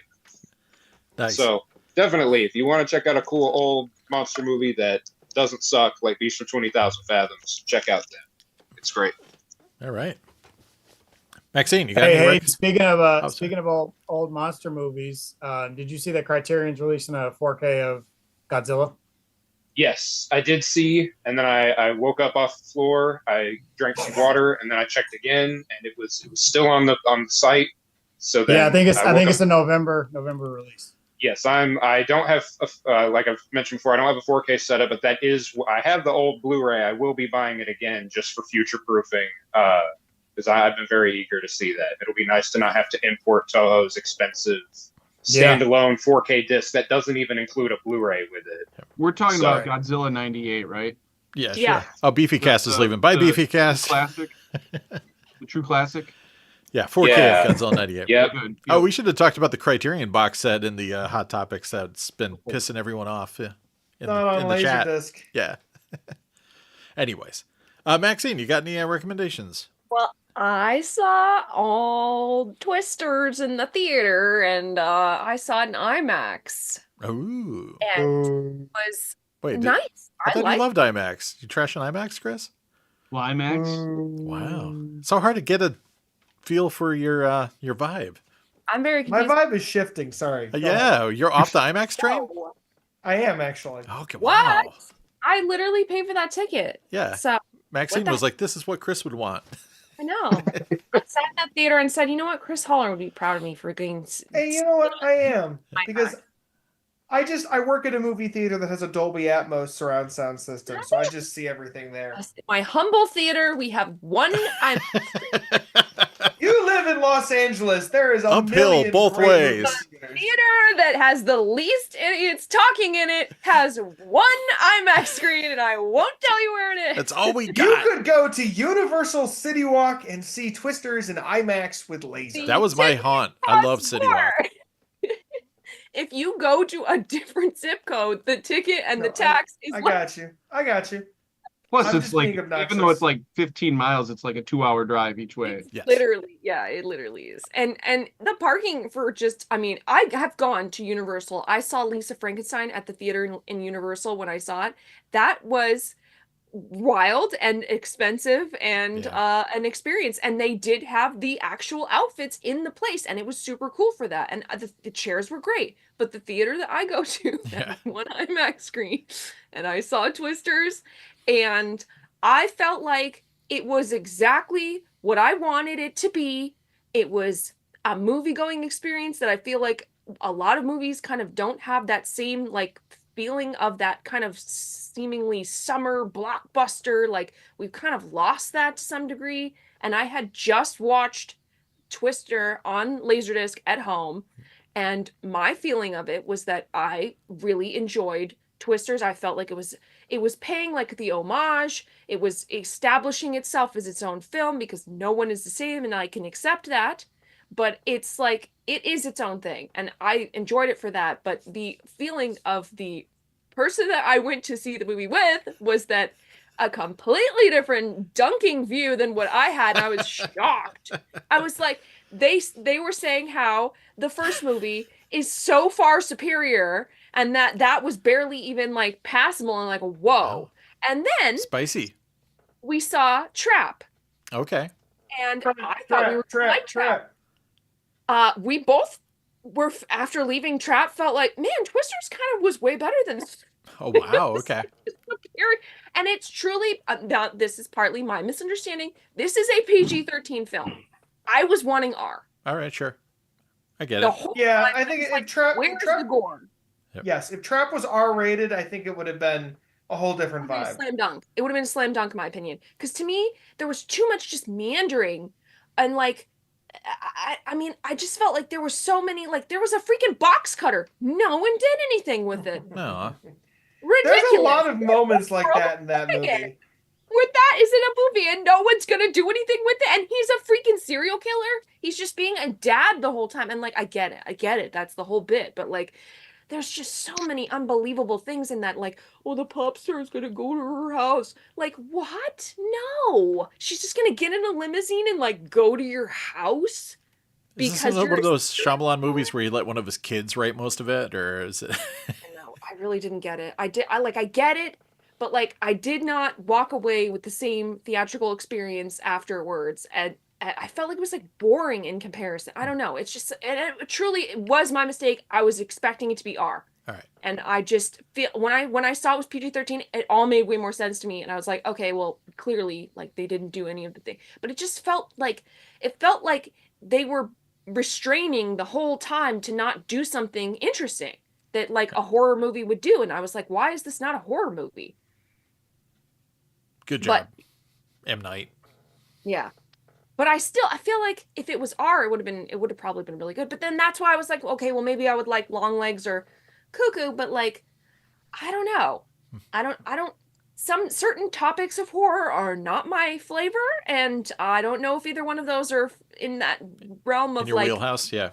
Yeah, like Barbarian, not my flavor. Love some Barbarian. That's still not out on disc, right? That's not my flavor of horror movie. It's a tough watch for sure. Yeah. So if it's anything like that, that's not my flavor of horror movie, and I'm scared to go to the theater and watch it without someone else having seen it. So fair enough. All right, solid recommendations, everybody. Luigi, what's the next thing you're gonna watch? I have no clue. Yeah. I might go see Deadpool tomorrow. Nice. I'm thinking that if the family's gone like they're supposed to be, I will escape to that because, yeah. I'd like to go see that again myself, so I might do that I this saw week. it twice. Yep. I think it plays better with a big audience that's very excited for it. It's a lot more fun with people. So Yeah. I don't care about everybody else. Yeah. Hey, I'm just glad I want to see it again after like rewatching Loki. Even though it doesn't really impact it that much, but yeah, go again. All right. What about you, Chris? What's up next? You already told us Alien, right? yeah, I'm going to see Alien literally as soon as I hit exit on Zoom. Yep. Luke and I are going to go see 4 different movies Monday through Thursday. We got Eraserhead on Wednesday, Warriors on Thursday. We're going to see The Heartbreak Kid on Tuesday, and Kung Fu Hustle on Monday. So Nice. it'll be a good night, good vacation. I'm looking forward to visiting the Pacific Friends Northwest. Fest. What cut of the Warriors are you getting? Yeah, You is know? it theatrical or It's a 35mm print, so I'm suspecting theatrical. Good. nice? Marcus, what's on tap next for you? So I'm gonna watch a couple of laser discs, the Audi Quattro Rally disc, the Japan one with the corner obi that I showed earlier, And then I'll probably watch Starship Troopers since I've never seen it before. Oh, I've wow. got that cool Australian pressing. So. Yeah, enjoy that Yeah, Man. that's a good one. for sure. What's on tap for you, Hayden? Oh, just all the stuff I showed off that I haven't seen yet. After the show, I might play some more Super Mario Brothers on Game Boy Advance. Yeah. Just to keep on theme. Score. Maxine, what's up next? Well, for LaserDisc, I'm gonna definitely watch Scream 3. Ooh, yeah. I want to watch As you should. the whole series again. I would watch them all again on LaserDisc. I'm so jealous. I think I weirdly, I definitely got talked out of my copy of DTS Screen 1, which I still am very butthurt about to this day. Was it like someone that you knew that was like, I need one? I will not say who because okay. they Did no they end longer up selling it? Yes. Oh, okay. I'm bitter boots about it. So Have they had multiple exoduses from the format or single exoduses? we'll not discuss it. Fair But enough. I still have Scream 2 as DTS. Okay. So I have a non-DTS, a DTS, and then Japanese. I mean, it's still AC3, right? If I remember. Yeah, so I've it's just gonna got smoke, jabroni but- for both of those. Oh man, you might as well just quit the format. Yeah. Go home. Yeah. Horrible 5.1 AC3. I have. Oh, I didn't even talk about my TV. I upgraded my TV. Oh, I have nice. a 77-inch OLED now. I discussed this Yeah. with Chris. Score. Chris, seal of approval. Excellent. I love leading people towards the best TVs in the business. Yes, Which brand did you go with? I got a secondhand LG, 77-inch. It's a C8. I will upgrade and get it. I'm testing the waters before I spend a lot of money on a television. So this was I got a 65-inch C9, and I loved it. Missed the size of the 70 Hisense that I was using elsewhere, and wanted the 77. Found one local. Put it in my car. It was very, very crazy to drive, and I was just holding it. It fit inside the car by just this much, just that much, and it was real crazy driving that home. But I got it inside, and it's just massive, and it's immersive, and it's just the screen's insane, and I just love it. So I'm definitely gonna. So I'm just saying, with a TV like that, if you want to see something in 4K, I'm more than willing to drive up. I'll bring my player. I got a little demo. I got a decent library of 4K now. We'll pick something that you like, just so you can see. Valley Girl. Did Valley Girl get a 4K? No, I don't know. No, not yet. Oh, dang it. Not yet. Oh. They have a Blu-ray. There's a Blu-ray, yeah. I heard there was a Blu-ray. Yep. I was gonna ask, does Slithis ever get a Blu-ray? Which one? Slithis? I don't know. Oh, this is Slithis. I haven't seen it. No. I'm not sure. Yeah. I haven't heard anything. Well, Hanger syndrome. Ryan looks like the biker from Every Which Way But Loose and like Any Which Way You Can, but Luigi. All right, guys, I gotta head out. Enjoy the rest of your nights. Yeah, let's close up Pleasure shop. as always. Thanks Yeah, everybody they for wrap it up. Do we know what movie we're doing next time? We do, right? Oh, yeah, did we? keep it in Hackers, the I believe. Are we really doing hackers? Yeah, we're doing hackers. Yeah. So get ready, Let's do everybody. hackers. Hack the planet, baby. Hack I'm the out of here. planet. Yeah. Bye, everyone. Peace. All right, peace.